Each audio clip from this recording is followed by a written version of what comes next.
ஒன்று யோவான் பிரசங்கத்தின் 36வது பாகம் என்று. එක යෝහාන් ඒ පොතේ අපි ඉගෙන ගන්නවා 36 වෙනි පාඩම. Today is our 36th episode on our study in the book of 1 John.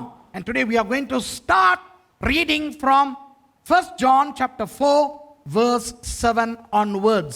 ஒன்று யோவான் 4ஆம் அதிகாரம் 7ஆம் வசனத்தில் இருந்து நாம் இன்றைக்கு வாசிக்க போகிறோம். අදවස අපි කියවන්න යන්නේ එක යෝහාන් පොතේ 4 වෙනි පරිච්ඡේදයේ 7 වෙනි පදයේ ඉඳන්. அன்பானவர்களே, இன்று நாம் படிக்க போகின்ற இந்த பாடம் ரொம்ப ஆழமான ஒரு பாடமே அல்ல. ප්‍රේමවන්තයනේ, මේ අපි ඉගෙන ගන්නා මේ පාඩමෙල්ල ඉතා ගැඹුරු වූ පාඩමක්ම නෙමෙයි. Today, what we are going to learn today is not going to be a very deep, theologically grounded, deep teaching. It's a very shallow, mellow, yet very crucial and important study. இன்றைக்கு நாம் படிக்க போவது අද අපි ඉගෙන ගන්න යන්නේ ஒரு ஆழமில்லாத ඒ තරම් ගැඹුරු නැති ஆனால் அழகான ඒ වුණාට ලස්සන மிகவும் அவசியமான ஒரு பாடம். ඉතාමත් අවශ්‍ය වූ පාඩමක්. ஏன் ஆழமில்லை? ඇයි ඒකේ ගැඹුරුභාවයක් නැත්තේ? Why is it not deep? Because the elements therein have been deeply discussed in the early part of the epistle, which we have delved already.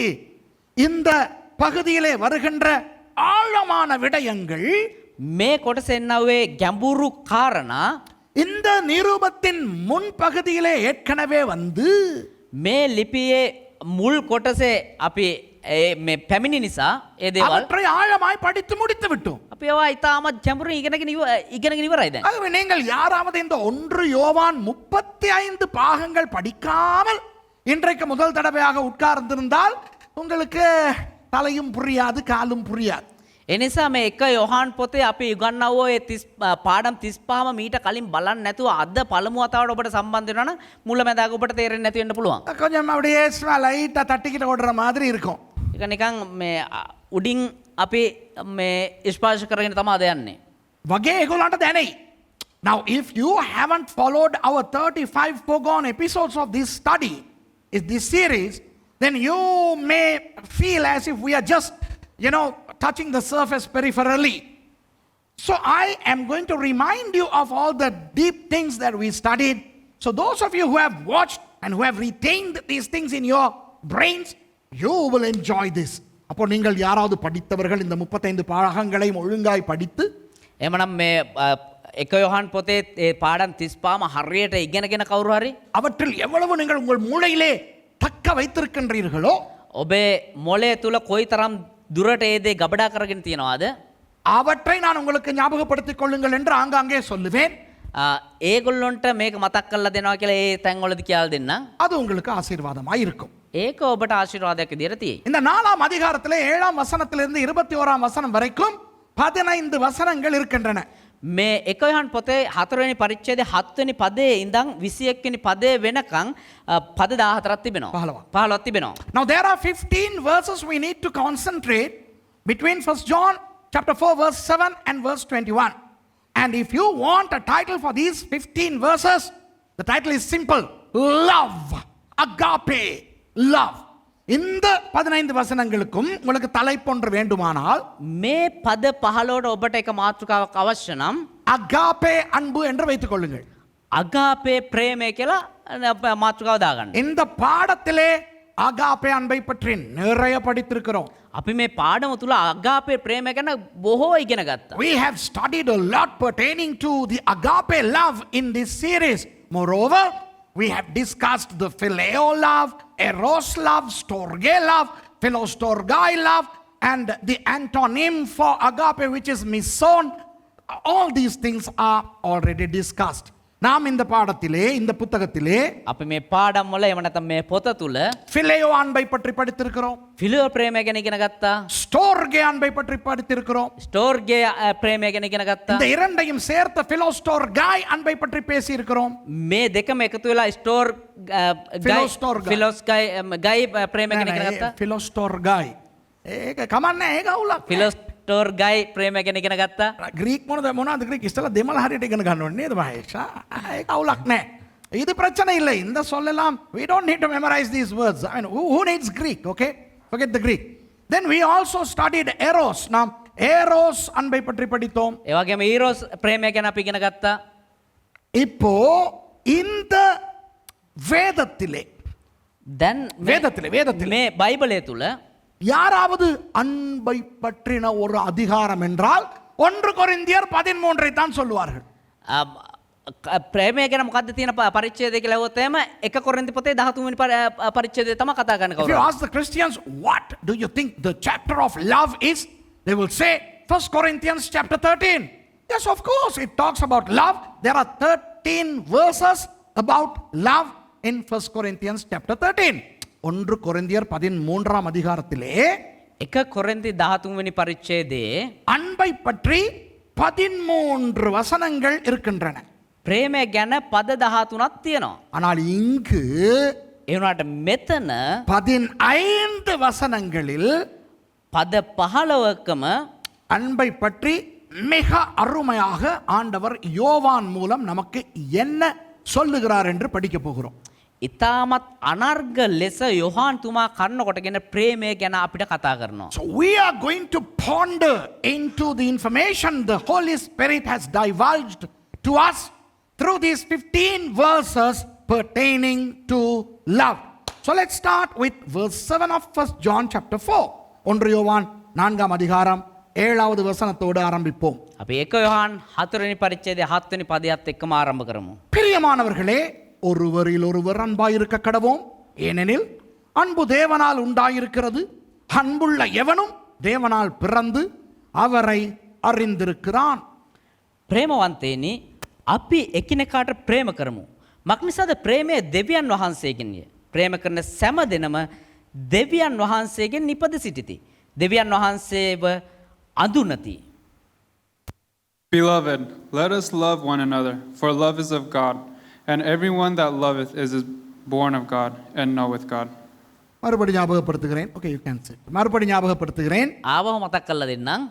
இன்று இந்த 15 வசனங்களிலே நாம் புதிதாய் எதுவுமே படிப்பதாய் இல்லை. අපි මේ පද 15 තුල අය අලුතෙන් යම් දෙයක් ඉගෙන ගන්න යන්නේ නැහැ. Let me remind you, in these 15 verses from verse 7, we are not going to learn anything new. We are just going to retrospect and remember what we have been learning through this series. நாம் இந்த பாடத்திட்டத்தின் மூலமாய் என்ன படித்திருக்கின்றோம் என்பதனை மேல பரிசீலனை செய்து அவற்றை ஞாபகப்படுத்திக் கொள்ள போகிறோம். අපි මේ කලින් පාඩම් වල මොනවද ඉගෙන ගත්තේ කියලා ආපහු පොඩ්ඩක් මතක් කරගෙන ඒක සමාලෝචනයක් විදියට කරගෙන මේ පාඩම අපි ඉගෙන ගන්න යනවා. இப்போ வாசித்த வசனத்திலே அகாபே 4 தடவை வருகிறது. දැන් කිව්වා වූ පදය තුල අගාපේ 4 වතාවක් එනවා. The Greek word agape appears 4 times in this one verse that we read. அதில் எப்படி தொடங்குகிறது? பிரியமானவர்களே, அகாபேட்டே, அன்பை பெற்றவர்களே. ඒක කොහොමද පටන් ගන්නෙ? අගාපේටේ ප්‍රේමවන්තේනි කියලා. It says beloved, agapete. What is the meaning? Hey, you who have received the agape love. அப்போ அகாபே அன்பை பெற்றுக்கொண்டவர்களே, பிரியமானவர்களே என்றால் அவர்கள் கிறிஸ்தவர்கள் மட்டுமே.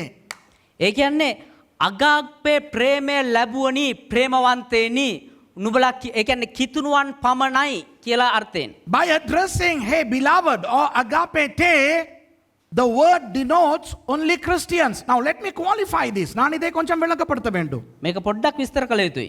தேவனுடைய அகாபே அன்பு முழு உலகத்துக்குமே இருக்கிறது. දෙවියන් වහන්සේගේ අගාපේ ප්‍රේමය මුළු ලෝකෙටම තිබෙනවා. யார் வேண்டுமானாலும் அதை பெற்றுக்கொள்ளலாம். කාට වුණත් ඒක ලබා ගන්න පුළුවන්. ஆனால் யார் பெற்றுக்கொண்டிருக்கிறார்கள்? හැබැයි කවුද ඒක ලබාගෙන ඉන්නේ? கிறிஸ்தவர்கள் மட்டும். කිතුණුවන් පමණයි. ஆகவே தேவன் கிறிஸ்தவர்களுக்கு மட்டும் அன்பு காட்டுகிறார் என்று நான் சொல்ல வரவில்லை. ඒ නිසා දෙවියන් වහන්සේ කිතුණුවන්ට විතරයි ප්‍රේමය දක්වන්නේ කියලා මම කියන්නේ නැහැ. அவர் அன்பு எல்லாருக்குமாக இருக்கிறது. ஆனால் பற்றிக் கொண்டவர்கள் பெற்றுக்கொண்டவர்கள் கிறிஸ்தவர்கள் மட்டுமே. උන්වහන්සේගේ ප්‍රේමය හැමෝටම තිබෙනවා. හැබැයි ඒක ලබාගෙන තිබෙන්නේ කිතුණුවන් විතරයි. I do not imply that God's love is exclusively for Christians. No. God's love is available to everybody on earth. But those who have responded to that love are Christians. That is why I am saying the beloved, the agapete here are those who have gotten hold of God's love. பிரியமானவர்களே, ප්‍රේමවන්තයනි, அதாவது கிறிஸ்தவர்களே, ඒ කියන්නේ කිතුණුවනි, ஒருவரில் ஒருவர் அன்பாய் இருக்க கடவோம். අපි එකිනෙකාට ප්‍රේම කරමු. Love one another. Now, who are the one another? யார் அந்த ஒருவரில் ஒருவர்? කවුද එකිනෙකා? வெறும் மற்ற கிறிஸ்தவர்கள் அல்ல, අනිත් කිතුණුවන් විතරක් නෙවෙයි. எல்லாரையும் நீங்களும் அன்பு கூறுங்கள் என்று கிறிஸ்தவர்களுக்கு சொல்லப்படுகிறது.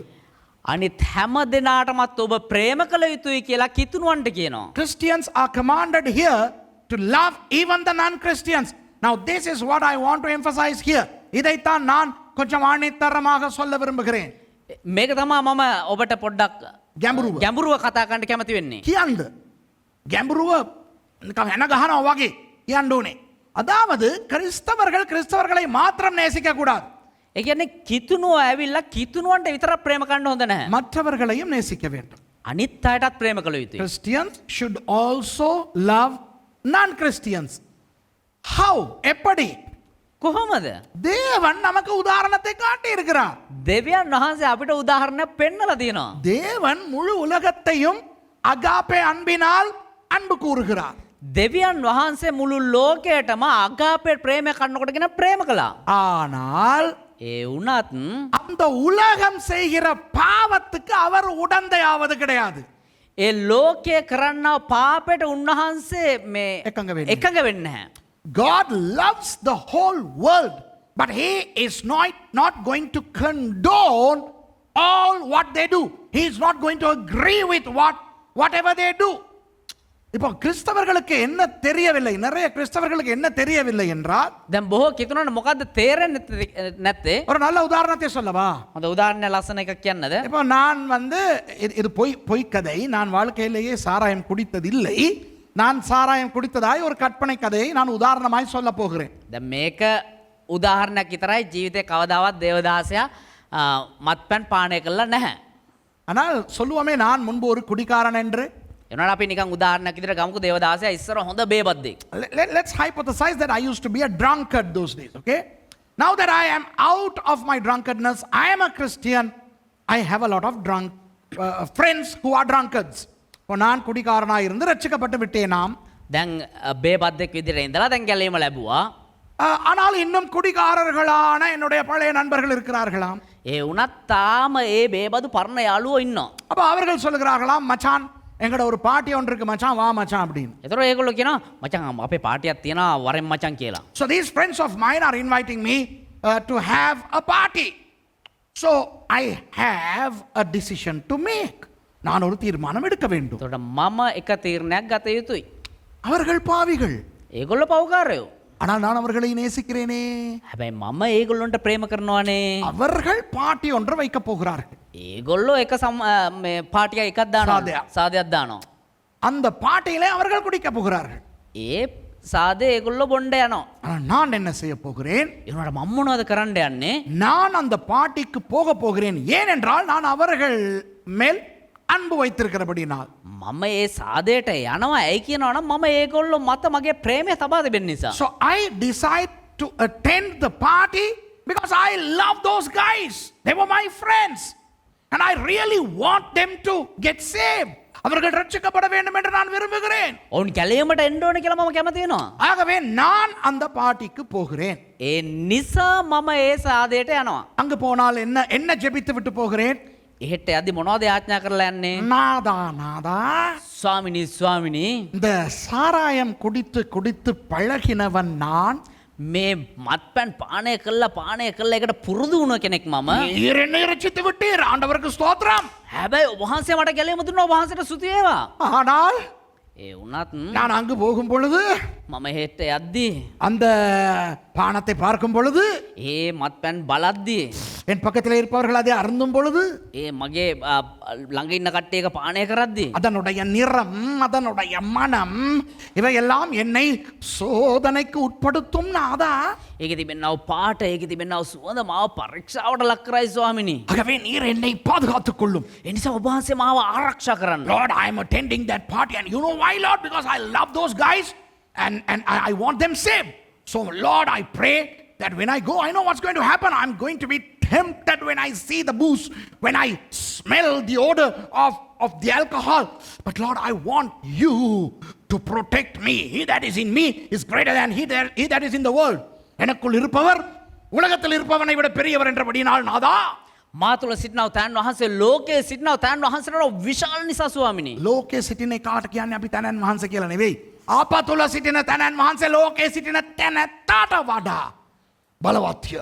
அதனால் ஆண்டவரே நீர் என்னை பாதுகாத்துக் கொள்ளும். ඒ නිසා ස්වාමිනේ ඔබ වහන්සේ මාව ආරක්ෂා කරන්න. நான் போறேன் பாட்டிக்கு. දැන් පාටියට යනවා. உட்கார்றேன். ඉඳ ගන්නවා. அவங்க எல்லாம் ஆர்டர் பண்ணி அடிக்கிறாங்க. விஸ்கி பிராண்டி எல்லாம் அடிக்கிறாங்க. ඒගොල්ලෝ දැන් ඕඩර් කරලා බොනවා විස්කි බ්‍රැන්ඩි සේරම බොනවා. So now those fellows are ordering whiskey, brandy, what not, vodka, and tequila, and they're drinking all that stuff. And now, the temptation is happening here. இப்போ எனக்கு சோதனை வருகிறது. මට එනවා පරීක්ෂාව. ஆனால் மனதுக்குள்ளே அந்நிய பாஷை பேசுகிறேன். பெந்தகோஸ்தே இல்லையா? හැබැයි ඇතුළාන්තයෙන් අන්‍ය භාෂාවෙන් යාඥා කරගන්න අපිට. Now I'm පෙන්තකොස්තනේ අපි. speaking in tongues inside of me because I'm a Pentecostal, charismatic, Holy Ghost empowered guy. இயேசு நாமத்திலே பிசாசே உன்னை சபிக்கிறேன். உன்னால முடியாது பிசாசே என்னை விழுத்தாட்டுறதுக்கு. යේසුස් වහන්සේගේ නමෙන් අපට ශාප කරනවා. අපට බෑම අල්ලගන්න. යේසුස් වහන්සේගේ නමෙන් දැන් ඇතුළෙන් යාඥා කරනවා. அப்ப அவங்க எல்லாம் சொல்றாங்க, දැන් ඒගොල්ලෝ මොනවද කියන්නේ? நான் மச்சான் கொஞ்சம் அடி மச்சான். අද පොඩ්ඩක් ගාවංගෝ. Now those fellows are saying, come on, just take a little sip. இந்தாடா குடி மச்சான், இந்த போட. நான் மச்சான் நம்ம தானே, என்னடா நீ? கடைசியில் ஆண்டவரே எனக்கு உதவி செய்யும். என்ன நாதா, நீர் எனக்கு உதவி செய்கிற மாதிரி தெரியவில்லையே, கஷ்டமா இருக்கிறதே, ஐயோ. අපි ආවිනවා පොඩ්ඩක් ගාවම බං කියදී අයියෝ ස්වාමීනි ඔබ වහන්සේ මට උදව් කරන්න මට බෑ මට පරීක්ෂාව මට උදව් කරන්න නෑ වගේ ඔබ වහන්සේ උදව් කරන්න. So I'm praying, I'm saying, Lord, help me. Lord, I told you to help me. You seem to be not helping me. Come on, where are you, Lord? கடைசியில் என்ன நடக்குது? අවසානට මොකද්ද වෙන්නේ? கொஞ்சத்தை அவங்கள திருப்திப்படுத்துறதுக்காக ඒගොල්ලෝ සන්තෝෂ කරන පිස පොඩ්ඩක් කරන් கொஞ்சத்தை வைக்கிறேன். පොඩ්ඩක් කරන් බොනවා. Just to please them. So that, if I take a little sip, then I can invite them to church. So I'm just taking the little sip. Wow, after a long time. ரொம்ப காலத்துக்கு பிறகு காலைக்கடை பசி. அப்போ அந்த வாளியை ஊற்றிக்கிறது தானே கஷ்டம். අර පළවෙනි වතුර බාල්දිය වක් කරගන්න අමාරු. ரெண்டாவது மூணாவது அவரை இன்னும் கொஞ்சம் கொடுக்குறான். දෙවන අතට තව පොඩ්ඩක් දෙනවා. வேணாம் மச்சான் வேணாம். சரி அதான் கொஞ்சம் வாயில வச்சுட்டு நான் என் கையால கொடுக்குறேன் மச்சான், கொஞ்சம் எடு. හරි හරි මම මගේ අතින් දෙන පොඩ්ඩක් බීපන්. So they are forcing me to take a little bit more. In no time my spirit, soul and body are displaced. இப்போ கொஞ்ச நேரம் ஆகன உடனே இந்த ஆவி ஆத்மா எல்லாம் இடம் மாறி එතකොට තව පොඩ්ඩක් දුරට යද්දී ආත්මය ප්‍රාණය දෙනවා. அடுத்த வீட்டில் கொண்டாந்து விட்டுட்டு போறாங்க அவங்க. අන්තිමේටම ඒගොල්ලෝ ඇවිල්ලා ගෙදරට ගෙනලා දාලා So යනවා. now they come and drop me. இப்போ நான் ஆண்டவரோட பேசுறேன். දැන් දෙවියන් වහන්සේත් එක්ක මම කතා කරනවා. நாதா, ස්වාමිනේ உண்மையிலே தான் குற்றம் இருக்கிறது நாதா. பேர் என்ன? මරේක තේරෙන්නේ ஏதோ பிபி உங்க தெரியுந்தேன்ப்பா. சுவாமி உபவாசம் எதமா தர வேண்டியப்பா. நாதா, ස්වාමිනේ நான் சொன்னேன் මම කිව්වා உதவி செய்யும் என்று. මම ඒක දන්නවා කියලා. Lord, I told you to help me. You did not. It's not my problem, it's your problem. நீர் தான் வார்த்தை மீறினீர். ඔබන්සේ තව වචනේ මාරු කරේ. நீர் சொன்னீர் எங்க போனாலும் நான் வருவேன் என்று. ඕවන්ස කිව්වා මම එනතන ඕවන්ස යනවා කියලා. நீர் வரவில்லை. ඕවන්ස ආවේ නැත්te. ஆண்டவர் சொல்றாரு එතකොට දෙවියන් වහන්සේ කියනවා காலையில பேசும். උදේට කතා කරමු. இப்பொழுது பேசும். දවස් මම තේ කතා කරන්න. காலையில பேசும். නෑ උදේට කතා කරමු. Talk to me now, Lord. No, God says, no, I'll talk to you tomorrow morning, when you are sober. You talk to me now, look at me, I'm miserable. நான் இப்படி ஆயிட்டேன், காரணம் நீர். ஆமாவே இல்லைங்க, நிறைய பேர் இப்படி தான் பண்றாங்க. මම වුණා ඒකට කාරණ ඔබ වහන්සේ. මේම ගොඩක් අයට වෙනවද නැද්ද? காலையில ஆண்டவர் சொல்றார், උදෑසන දෙවියන් වහන්සේ කියනවා அட அறிவு கட்ட சுரேஷே, ඒ මෝඩ සුරේෂ් இதுதான் சான்ஸ் என்னைய திட்டுறதுக்கு வேற. வசனத்துல உனக்கு சொல்லி இருக்கிறேன்டா, சோதனைக்கு விலகி ஓடுங்கள்னு. වචනය තුළ උඹට කියලා තියෙනවා පරීක්ෂාව දැක පලාදු වන්න කියලා. God is saying, when I am sober, I have told you in the word, flee from temptation. You fled towards temptation. நீ சோதனையை நோக்கி ஓடினாய். උඹ පරීක්ෂාව හොයාගෙන දිව්වනම් அதுல வேற நான் வரணுமா உனக்கு உதவி செய்யறதுக்கு. එතකොට ඊට පස්සේ මම උඹ හොයාගෙන උඹ බේරගන්න මම එන්න ඕනේ. So you are fleeing towards temptation and you are inviting me to come and help you. Why do I need to help you when I have told you flee from temptation? Okay, so that's your problem. ஆண்டவர் சொல்லுகிறார், நீ சோதனைக்கு விலகி ஓடாமல் சோதனையை நோக்கி ஓடி அப்புறம் என்மேல் குறையை போடுகிறாய். දැන් දෙවියන් වහන්සේ කියනවා මම උඹට පරීක්ෂාව දැකලා පලාදුවන්න ගියද උඹ පරීක්ෂාව හොයාගෙන දුවන් ගිහලා ඊට පස්සේ මට එන්නලු උඹ බේරගන්න. இன்றைக்கு அநேக கிறிஸ்தவர்களுக்கு உலகத்தின் மேல் அகாப்பே அன்பு வைக்க தெரியாது.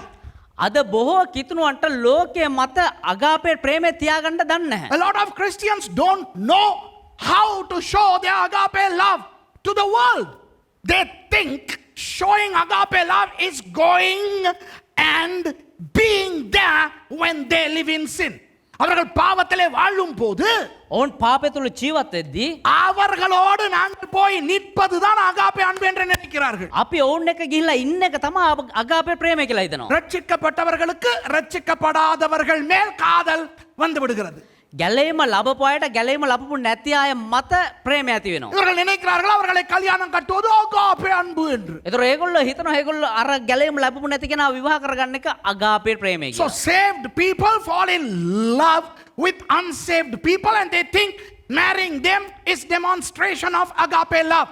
யாராவது அசுத்த விழாக்கள் நடத்தும் பொழுது කවුරු මේ අශුද්ධ දේවල් සාද පවත්වද්දී இவர் அதுல போய் கலந்து கொள்றது அகாப்பே அன்புன்னு நினைக்கிறார். මෙයා ගිහිල්ලා ඒකට සම්බන්ධ වෙන එක අගාපේ ප්‍රේමය කියලා හිතනවා. Some Christians feel that going and participating in heathen functions and ceremonies is a way of demonstrating agape love. No, flee from temptation. சோதனைக்கு விலகி ஓடுங்கள். පරීක්ෂාවෙන් පලාදුවන්න. அகாப்பே அன்பு ஆண்டவர் உலகத்தின் மேல் வைத்திருக்கிறார். අගාපේ ප්‍රේමය දෙවියන් වහන්සේ ලෝකෙමත් තබා තිබෙනවා. ஆனால் அவர்களுடைய அந்த பாவங்களிலே ஆண்டவர் கலந்து கொள்ளுகிறாரா? හැබැයි ඒ ඔවුන්ගේ පාපයත් එක්ක දෙවියන් වහන්සේ සම්බන්ධ වෙනවද? God loves the whole world with the agape love, but is he there with them when they do all those things? No. அவர் தான் அவர்களை நேசித்தாலும் அவர் அழகாக பிரிந்து காணப்படுகிறார். දෙවියන් වහන්සේ ඔවුන්ට ප්‍රේම කරත් උන්වහන්සේ ඔවුන් එක්ක තමන් වහන්සේ වෙන් කරලා ලස්සනට Even පෙන්වනවා. though God loves them with the agape love, he is separated from them, and the word for that is kadosh in Hebrew, hagios in Greek. அவர்களை நேசித்தாலும் උන්වහන්සේ ඔවුන්ට ප්‍රේම කළත් அவர்களை விட்டு அவர் பிரிந்து காணப்படுகிறாரே, උන්වහන්සේ ඔවුන්ගෙන් වෙන් වෙලා උන්වහන්සේව දක්වනවනේ. அந்த அப்படி அவர் பிரிந்து காணப்படுவதற்கு எபிரேய மொழியிலே காடோஷ் என்று சொல்லுகிறார்கள். උන්වහන්සේ ඒ ආකාරයෙන් ඔවුන්ගෙන් වෙන් වෙලා උන්වහන්සේව දක්වන එකට උන්වහන්සේ ඒක පෙන්වන්නේ මේ ග්‍රීක් භාෂාවෙන් හෙබ්‍රෙව් භාෂාවෙන් කාදෝස් කියලා. கிரேக்க மொழியிலே ஹக்கியோஸ். ග්‍රීක් භාෂාවෙන් හගියෝස්. இதைத்தான் தமிழிலே பரிசுத்தம் என்று சொல்லுகிறோம். මේක තමයි සිංහල භාෂාවෙන් සුද්ධකම. සුද්ධකම කියලා දක්වන්නේ. That is the word that we call holiness. That is why God said, be ye holy as I am holy. இதைத்தான் தேவன் சொன்னார், நான் பரிசுத்தராய் இருப்பது போல நீங்களும் பரிசுத்தராய் இருங்கள். මේක තමයි දෙවියන් වහන්සේ මම ශුද්ධව සිටිනවාසේ නුඹලා ශුද්ධව සිටපල්ලා කියලා. அதாவது நான் எப்படி உலகத்தை அகாப்பே அன்பினால் நேசித்தும் நான் அவர்களை விட்டு பிரிந்து காணப்படுகிறேனோ මම ලෝකයට අගාපේ ප්‍රේමයෙන් ප්‍රේම කළත් මම ඒ ලෝකෙන් වෙන් වෙලා කොයි ආකාරයෙන්ද රැඳී සිටින්නේ அதே போல நீங்களும் உலகத்தை அகாப்பே அன்பினால் அன்பு கூறுங்கள் ஆனால் பிரிந்து பரிசுத்தர்களாயிருங்கள். ඒ ආකාරයෙන්ම නුඹලත් ලෝකයට අගාපේ ප්‍රේමයෙන් ප්‍රේම කරන්න හැබැයි ඒ ලෝකයෙන් වෙන් වෙලා සිටින්න. Just as I love the world with the agape love and yet am separated from them, you also love them but maintain your separation. That's holiness. அப்போ அவர் சொல்லுகிறார், තොර ඔහු කියනවා பிரியமானவர்களே, ஒருவரில் ஒருவர் அன்பாயிருக்க கடவோம். ප්‍රේමවන්තයනි අපි එකිනෙකාට ප්‍රේම කරමු. So beloved, let's love one another. Let's not hate them. Let's not hate the world. Do not hate the world even if they persecute you. உலகத்தை நீங்கள் வெறுக்க கூடாது, அவர்களை நீங்கள் பகைக்க கூடாது, அவர்கள் உங்களை உபத்திரவப்படுத்தினாலும். ඔබ ලෝකයට වෛර කරන්න හොඳ නැහැ. එහෙම නැත්නම් ලෝකයට ඔබ ප්‍රේමය නොදක්වා ඉන්න හොඳ නැහැ. ඕන් ඔබට පීඩා කරත් කියලා කියනවා. ஏனெனில் ඇයි කියනවා නම් why? Because love originates in God. அன்பு தேவனால் உண்டாயிருக்கிறது. මක් නිසාද ප්‍රේමය දෙවියන් වහන්සේගෙන්ය. அன்பு இந்த இடத்துல வருகிற அன்பு அகாப்பே. මේ ස්ථානයේ එන ප්‍රේමය අගාපේ. அகாப்பே அன்பு இயற்கையாய் வருவதல்ல. අගාපේ ප්‍රේමය ස්වභාව ධර්මයේ තුලින් එහෙම නැත්නම් ස්වභාවිකව පැමිණෙන්නේ නැහැ. தேவனால் உண்டாயிருக்கிறது. ඒක දෙවියන් වහන්සේ නිර්මාණය කරපු දෙයක්. This love, agape love happens from God. இப்ப மற்ற அன்புகள் எங்கிருந்து வருகிறது என்று பார்ப்போம். ඒතර අනිත් ප්‍රේමයන් කොහින්ද දෙන්නේ කියලා බලමු. Let's then evaluate and see, examine and see where do the other loves come from. அடுத்தது என்ன? பிலேயோ அன்பு. ෆිලියෝස් ප්‍රේමය. அதாவது பாசம். ඒ කියන්නේ මොකක්ද ඒකට කියන්නේ? සෙනෙහස. සෙනෙහස. ஓகே, பாசம். இப்போ தாய் பாசம், தந்தை பாசம், பிள்ளை பாசம் எப்படி வருகிறது? ඒතර මව් සෙනෙහස, පිය සෙනෙහස, දරු සෙනෙහස ඒක කොහොමද එන්නේ? இரத்தத்தின் மூலம் வருகிறது. ඒක රුධිරේ සම්බන්ධව පැමිණෙනවා. Maternal love, paternal love, love for your child, these come through the blood. When you look at your mother, oh, I am the child of this woman, so I love her. Okay, mothers love their children. அம்மா, என்னுடைய அம்மா, என்னுடைய அப்பா, என்னுடைய சகோதரன், என்னுடைய சகோதரி, இது இரத்தத்தின் மூலம் இயற்கையாய் வருகிறது. ஆமாவா இல்லையா?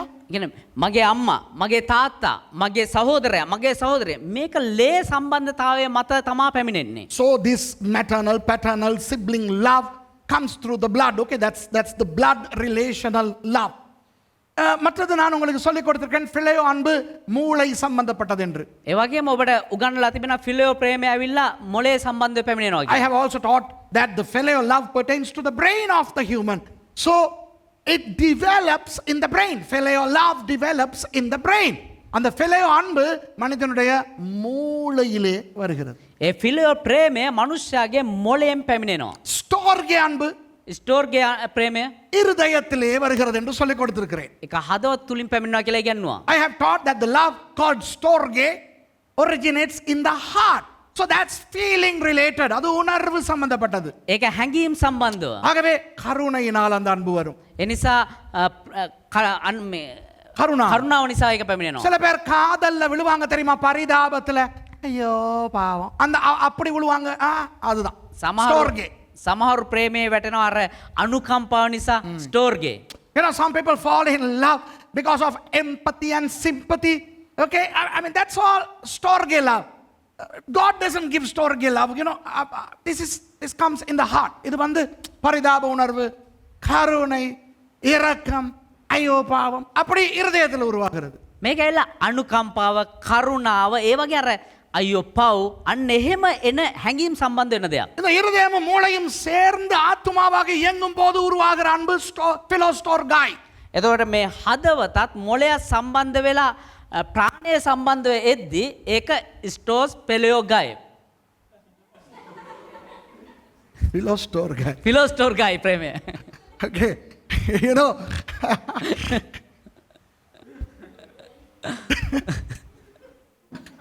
Okay, I like it. I mean, who needs these huge words. අවුලක් නෑ ඒක ප්‍රශ්නයක් නෑ. එහෙම තමයි තියෙන්න ඕන. ග්‍රීක් නම් ග්‍රීක් වගේ තියෙනවා නේද? අපිට උනාට ග්‍රීක් නේද? අපෝ what was I saying? Okay.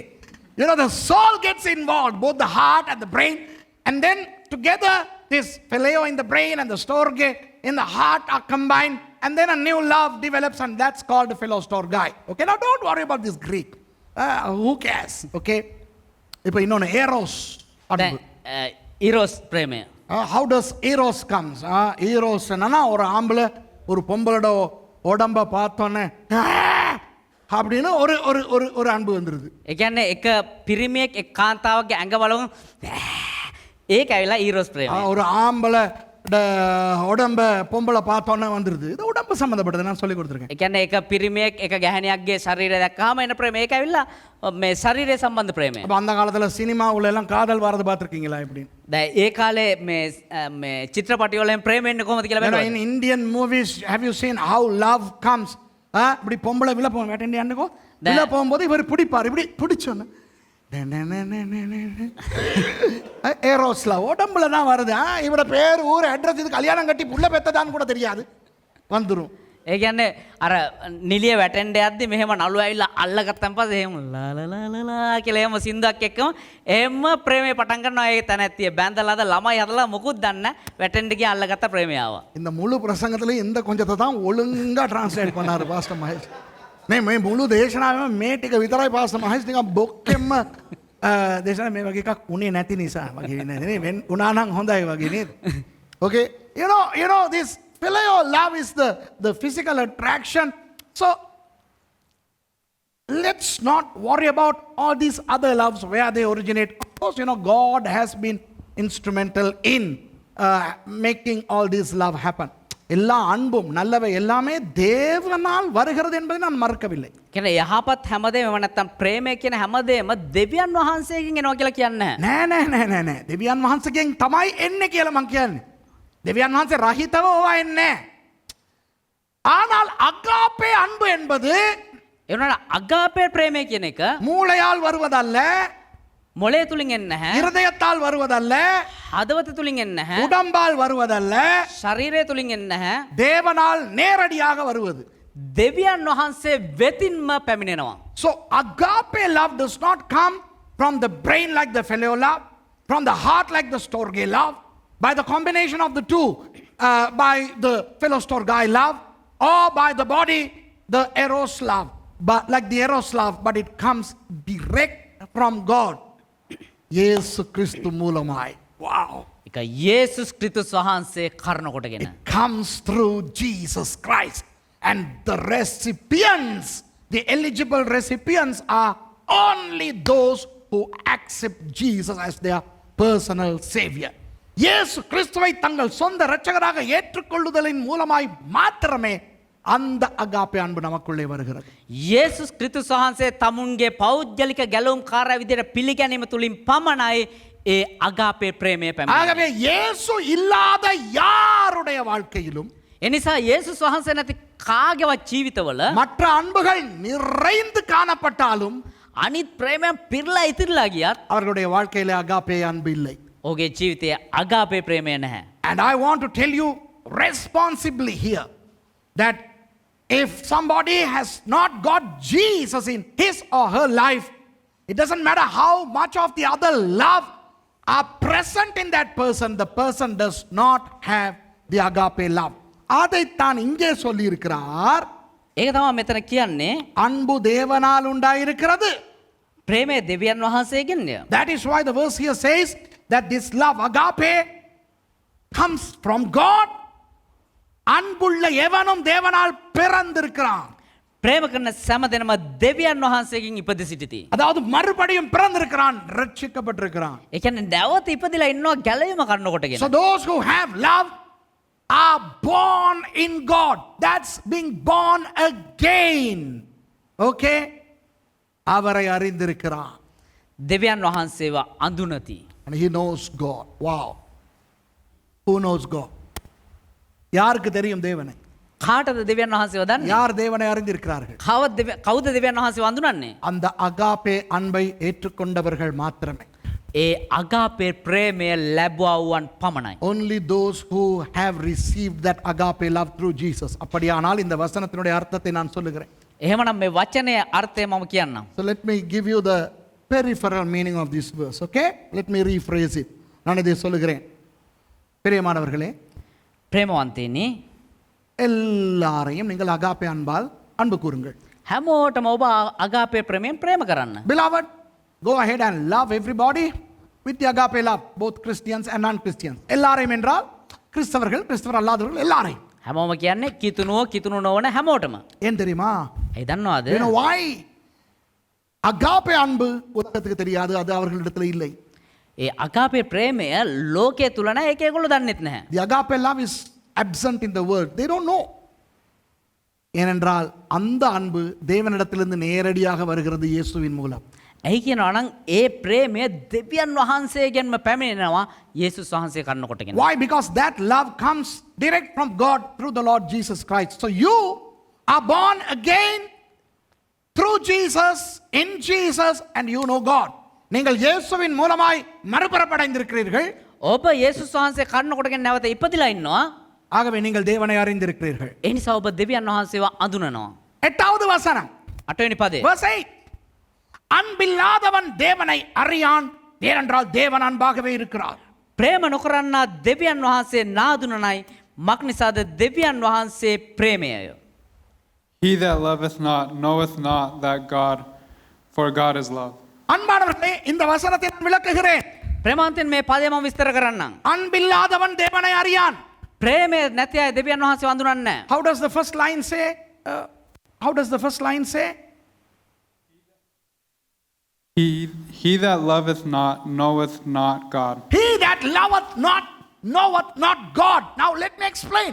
This talks about agape and agape only. இது agape பற்றி மட்டும் தான் பேசுகிறது. මේක අගාපය ගැන විතරයි කතා කරන්නේ. அன்பானவர்களே, உங்களுடைய ரட்சிக்கப்படாத நண்பர்கள் ප්‍රේමවන්තයනේ ඔබේ ගැලීම ලැබුව නැති මිත්‍රයෝ எவ்வளவு பிழையோ அன்பு வைத்திருந்தாலும், කොච්චර ෆෙලයෝ ප්‍රේමය තියාගෙන හිටියත්, எவ்வளவு பாசம், நேசம், பரிவு, காதல் என்னத்தை அவர்கள் வைத்திருந்தாலும், ඔවුන් තුල කොච්චර ප්‍රේමය, සෙනෙහස, ආලය හැමදේම මොන දේ තියාගෙන හිටියත් அவர்கள் தேவனை அறியார்கள்.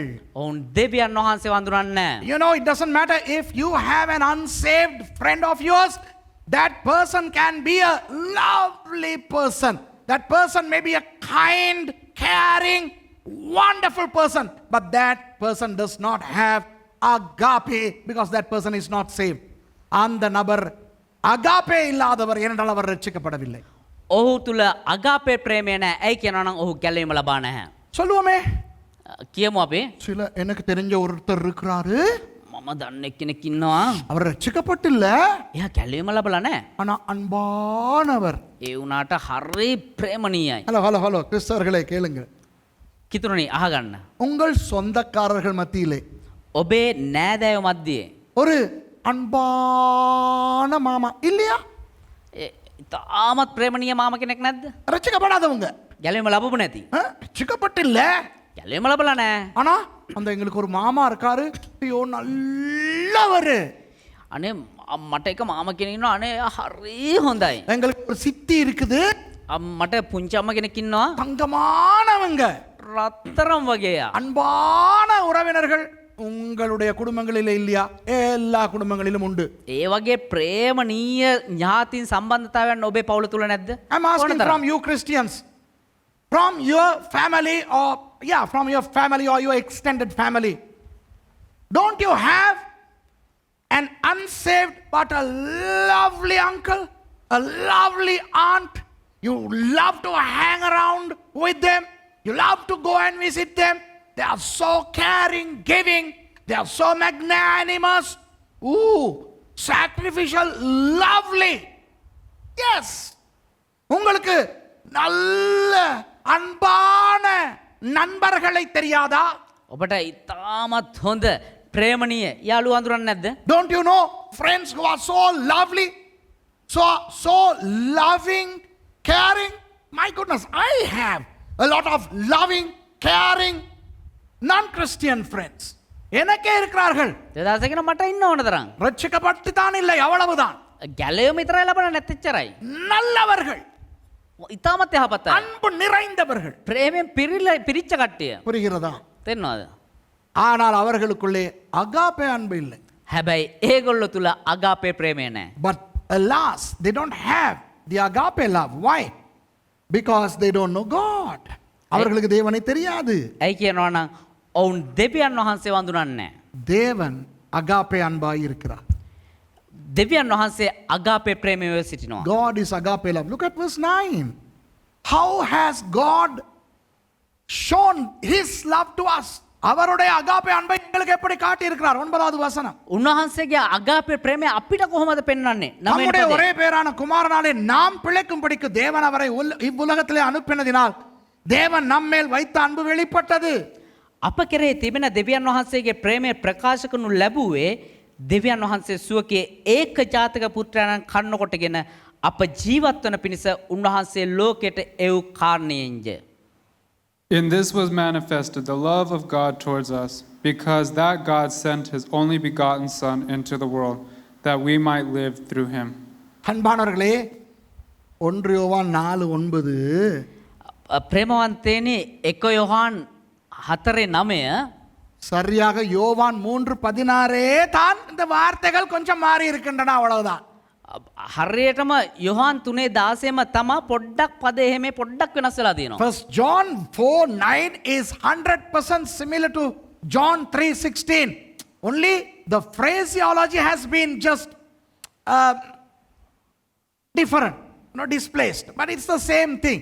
So what am I going to tell you? நான் உங்களுக்கு என்ன சொல்ல விரும்புகிறேன்? ඔබට මොනවද මං කියන්න කැමති වෙන්නේ? தேவன் தமது அகாப்பே அன்பை இயேசு கிறிஸ்து மூலமாய் காட்டிவிட்டார்.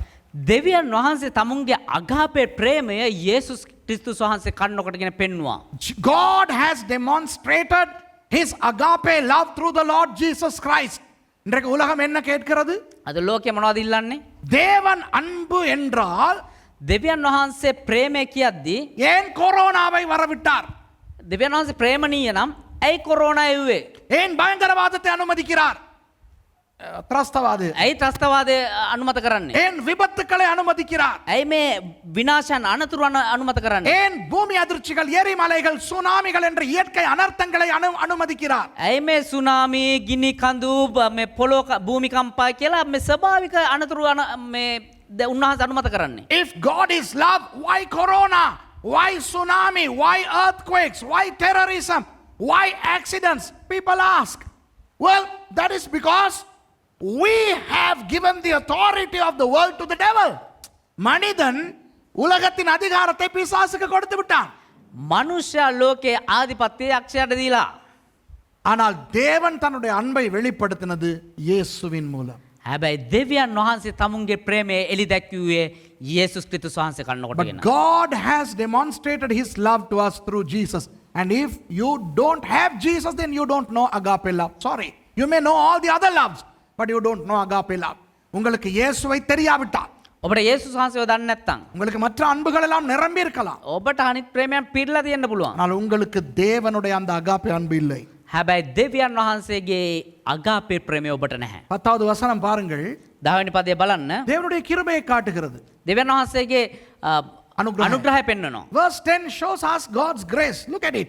நாம் தேவனிடத்தில் அன்பு கூர்ந்ததினால் அல்ல, அவர் நம்மிடத்தில் அன்பு கூர்ந்து நம்முடைய பாவங்களை நிவர்த்தி செய்கிற கிருபாதார பலியாக தம்முடைய குமாரனை அனுப்பினதினாலே அன்பு உண்டாயிருக்கிறது. ප්‍රේමය මේය. එනම් අප දෙවියන් වහන්සේට ප්‍රේම කළා නොව දෙවියන් වහන්සේ අපට ප්‍රේම කොට අපේ පව් දෙසා ශාන්තිකර පූජා වන පිණිස තමන්ගේ පුත්‍රයා එව් බවය. Herein is love, not that we love God, but that he loved us, and he sent his Son to be the propitiation for our sins. பாருங்கள், என்ன அழகாக ஆண்டவர் சொல்லுகிறார். බලන්න කොච්චර ලස්සනට දෙවියන් වහන්සේ කියනවාද? நாம் தேவனிடத்தில் முதலாவது அன்பு கூறவில்லை. අපි දෙවියන් වහන්සේට පළමුකොට ප්‍රේම කරේ නැහැ. It is beautifully rendered out here. We did not love God first, but he did. ஆனால் அவர் எங்களை நேசித்தார். හැබැයි උන්වහන්සේ අපිට ප්‍රේම කරා. அவர் எங்களை எந்த அளவுக்கு நேசித்தார்? උන්වහන්සේ කොයි තරම් දුරට අපිට ප්‍රේම කරාද? இயேசுவை பலியாக அனுப்பினார். යේසුස් වහන්සේ පූජාවක් විදියට එව්වා. Jesus was sent by God as a sacrifice. இந்த இடத்துல கிருபாதார பலி வருகிறது. මේ ස්ථානයේ සාන්තිකර පූජා වෙනවා. Again John is talking about propitiation. Hey, the Greek word is hilasmos. Remember? அந்த கிரேக்க சொல் hilasmos நான் உங்களுக்கு சொல்லி கொடுத்திருக்கேன். ஞாபகம் இருக்கிறதா? ඒ ග්‍රීක වචනේ හිලාස්මෝස් ඔබට ඉගෙනුවා මතකද? அதாவது இயேசுவானவர் சர்வாங்க தகன பலியாய் வந்தார். ඒ කියන්නේ යේසුස් ක්‍රිස්තුස් වහන්සේ දවන පූජාවක් විදියට ආවා. Jesus came as the burnt offering. He came as the sin offering. அவர் பாவ நிவாரண பலியாய் வந்தார். උන්වහන්සේ පාප පූජාවක් විදියට ආවා. அவர் குற்ற நிவாரண பலியாய் வந்தார். උන්වහන්සේ අපරාධ පූජාවක් විදියට ආවා. Jesus came as a trespass offering. Jesus came as the peace offering. அவர் சமாதான பலியாய் வந்தார். උන්වහන්සේ සමාදානයේ පූජාවක් විදියට ආවා. He came as the cereal or the meal offering. அவர் தானிய அல்லது போஜன பலியாய் வந்தார். උන්වහන්සේ ධාන්‍ය පූජාවක් විදියට ආවා. அன்பானவர்களே 6 வாரங்களுக்கு முன்பு මේ සති 6කට කලින් நாம் கொண்டாடினோம் இயேசுவானவருடைய மரணத்தை. அப்படித்தானே? අපි සැමරුවා යේසුස් ක්‍රිස්තුස් වහන්සේගේ මරණය. 6 weeks ago we celebrated the death of Jesus, which was none other than all the sacrifices of the Bible. He hilasmos.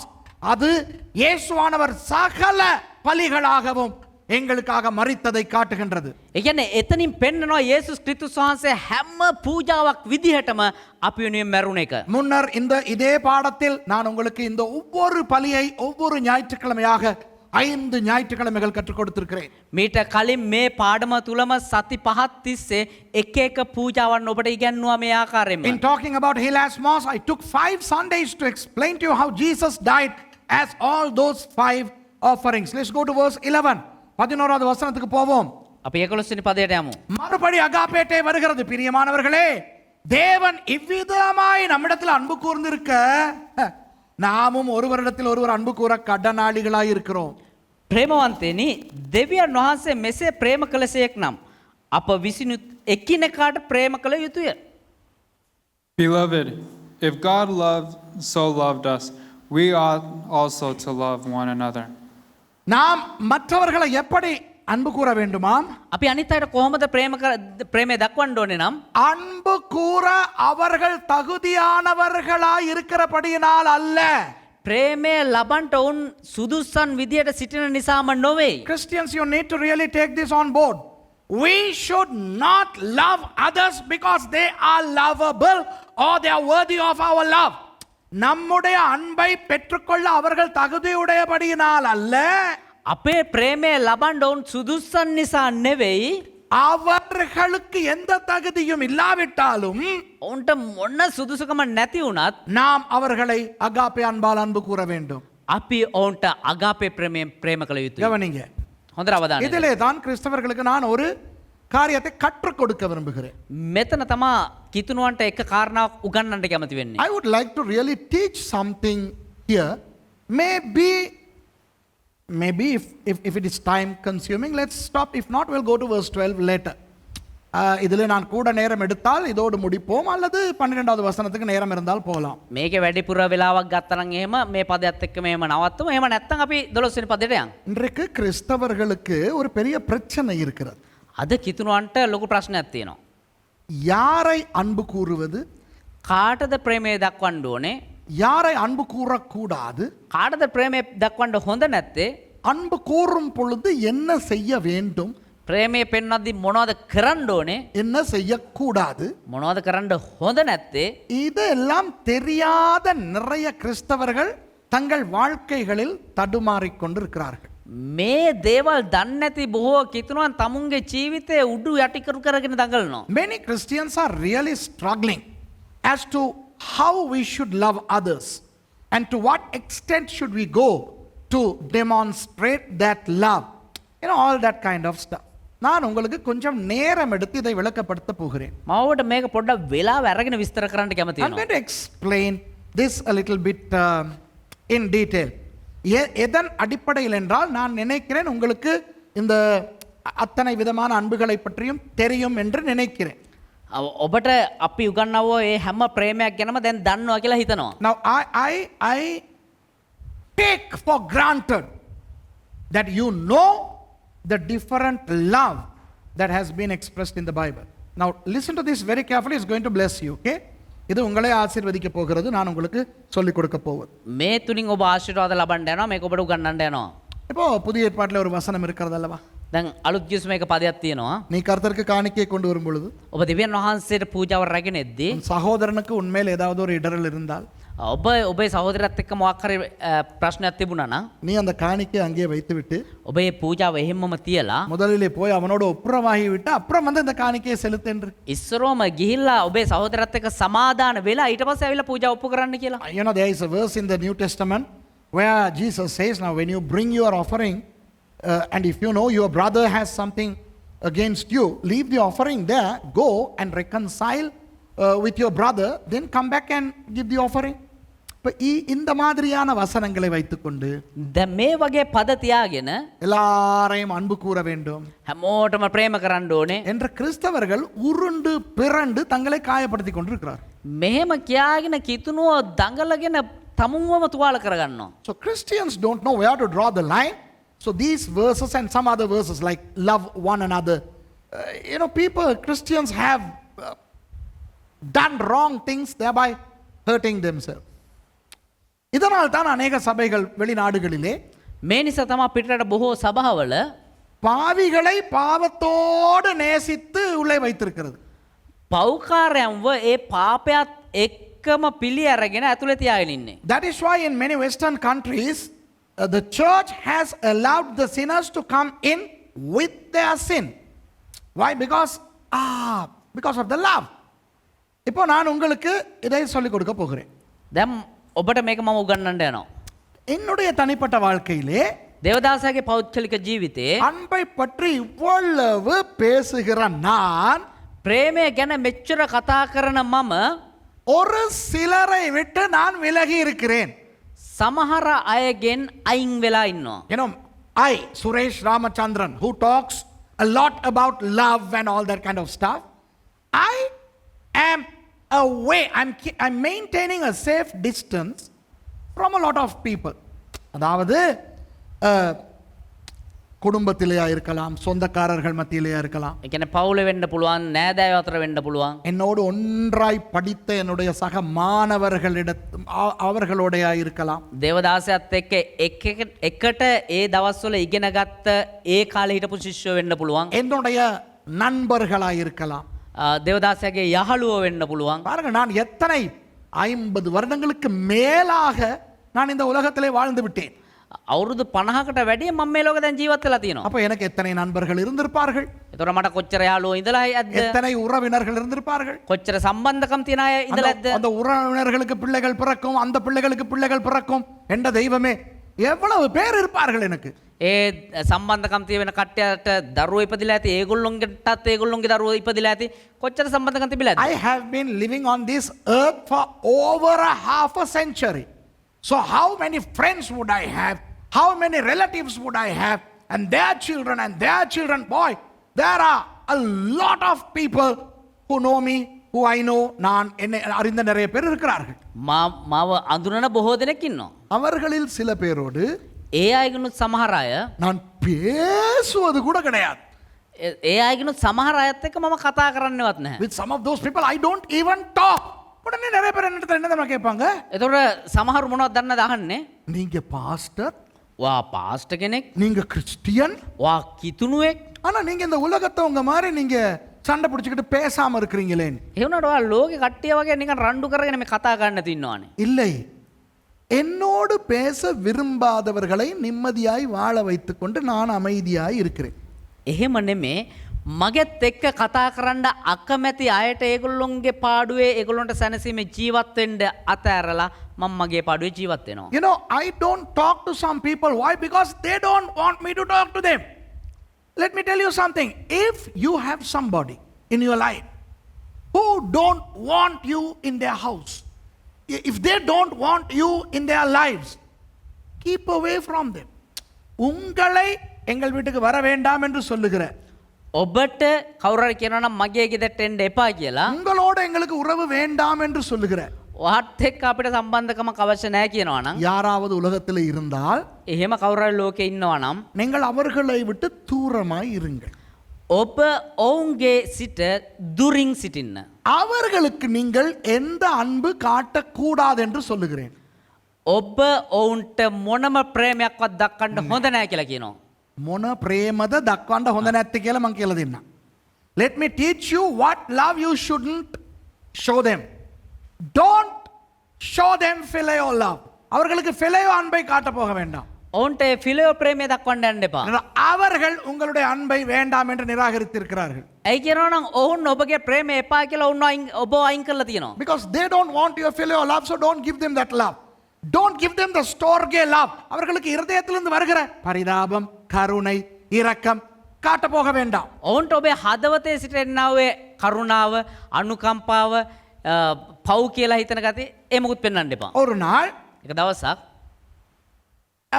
நான் இப்படி நானும் மர்சியும் ஒரு குடும்பத்துக்கு ஸ்டோர்கே அன்பு காட்ட போனோம்.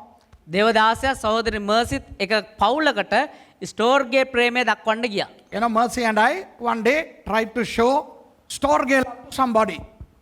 So நாங்கள் என்ன செஞ்சோம், மிஷா மூலமா அவங்களுக்கு நாங்கள் ஆசீர்வாதம் கொடுத்து அனுப்பினோம். එතකොට මොනවද කරේ? දේවදාසයා සහ සහෝදරි මර්සි මිෂා තුලින් එක ආශිර්වාදයක් ඔවුන්ට යවුවා. So through little Misha we tried to send some blessings to that family. அவர்கள் மிஷாவையும் திட்டி எங்களையும் திட்டி துரத்தி அடிச்சிட்டாங்க. ඔවුන් මොනවද කරේ? මිෂාටත් බැනලා දේවදාසයා සහ සහෝදරි මර්සිටත් බැනලා එපා කියලා එලවලා දැම්මා. You know, they not only rejected our love, they chased little Misha away. இப்போ நான் ஏன் இதை சொல்லுகிறேன் என்றால், ඇයි මම මේ කියන්න කියනවා නම් அன்று காயப்பட்டது එදා තුවාල වුණ එක காயப்பட்டது எங்களுடைய ஸ்டோர்கே அன்பு. එදා තුවාල වුණේ අපේ ස්ටෝර්ගේ ප්‍රේමය. அப்படிப்பட்டவர்களுக்கு ஸ்டோர்கே அன்பு காட்டக்கூடாது. එහෙම අයට ස්ටෝර්ගේ ප්‍රේමය දක්වන්න හොඳ නැහැ. You shouldn't try to show storge love to them. அதோ இந்த வாரத்தில் ஒரு நியூஸ் வந்துச்சு பாத்தீங்களா? මේ සතියේ එක ප්‍රවෘත්තියක් ආවා. There was a news this week. I forget where, somewhere in India. A cobra got stuck in a net. ஒரு நல்ல பாம்பு ஒரு வலையில மாட்டிருச்சு. நியூஸ் பாத்தீங்களா? கவுது பெல்வே நியூஸ் சேக்க. நான் சொல்றேன் கதையை. නයෙක් දැලක පැටලිලා. ஒருத்தர் போய் அந்த பாம்பை அந்த சிக்கப்பட்ட வலையில இருந்து காப்பாத்திட்டார். ඒ කියන්නේ ගිහිල්ලා අර දැලෙන් කොහොම හරි ණයව බේරගෙන. இந்தியாவுல ஒரு தமிழர் போயிட்டு காப்பாத்திட்டார். தமிழ்நாட்டுல. ඉන්දියාවේ තමිල්නාඩුවල එක දෙමළ පුද්ගලෙක් ගිහිල්ලා බේර ගන්නවා. In India, this happened in Tamil Nadu. A guy went and rescued this cobra from the net. எல்லாரும் பார்த்துக்கிட்டு இருந்திருக்காங்க. හැමෝම බලාගෙන ඉන්නවා. Everybody was watching. Wow, what a lovely thing. This guy is saving the cobra. நல்ல பாம்பை காப்பாத்துறாரு அப்படின்னு அவங்க எல்லாம் கும்பிட்டு, அவங்களுக்கு அது சாமி தானே. ඒගොල්ලොන්ට දෙයියෝනේ ඉතින් මේ අනේ ණයෙක් බේර ගන්නවා කියලා ඒගොල්ලෝ වැඳලා එහෙම. இவர் காப்பாத்துன உடனே මෙයා ඒ ණයව බේරගත්ත ගමන් அது விட்டுச்சு ஒரு ஷாட் இவருக்கு. ඒ ණයා දෂ්ට කරා. So the cobra stung him, and because this happened in a remote village, they could not take him to be treated on time. The fellow died. அவரை கொண்டு போக முடியல. அது ஒரு கிராமம். விசேஷமா இந்த நாட்கள்ல கொரோனா பிரச்சனைனால எல்லாம் மூடி கிடக்குது. அவர் அப்படியே துடித்து செத்து போனார். ඒ ගමක් එතන ඒ ඇවිල්ලා ගමක් ඒ වගේම මේ කොරෝනා ප්‍රශ්න නිසා රෝහල් වලට ගෙනියන්න ප්‍රශ්න තියෙනවා. එයා දඟලලා මැරිලා ගියා. அவர் எந்த அன்புல போனார் தெரியுமா? ඔහු මොන ප්‍රේමෙන්ද කියලා දන්නවද? Storge. ස්ටෝර්ගේ. It was storge love that killed him, because he was பாவமே ஐயோ.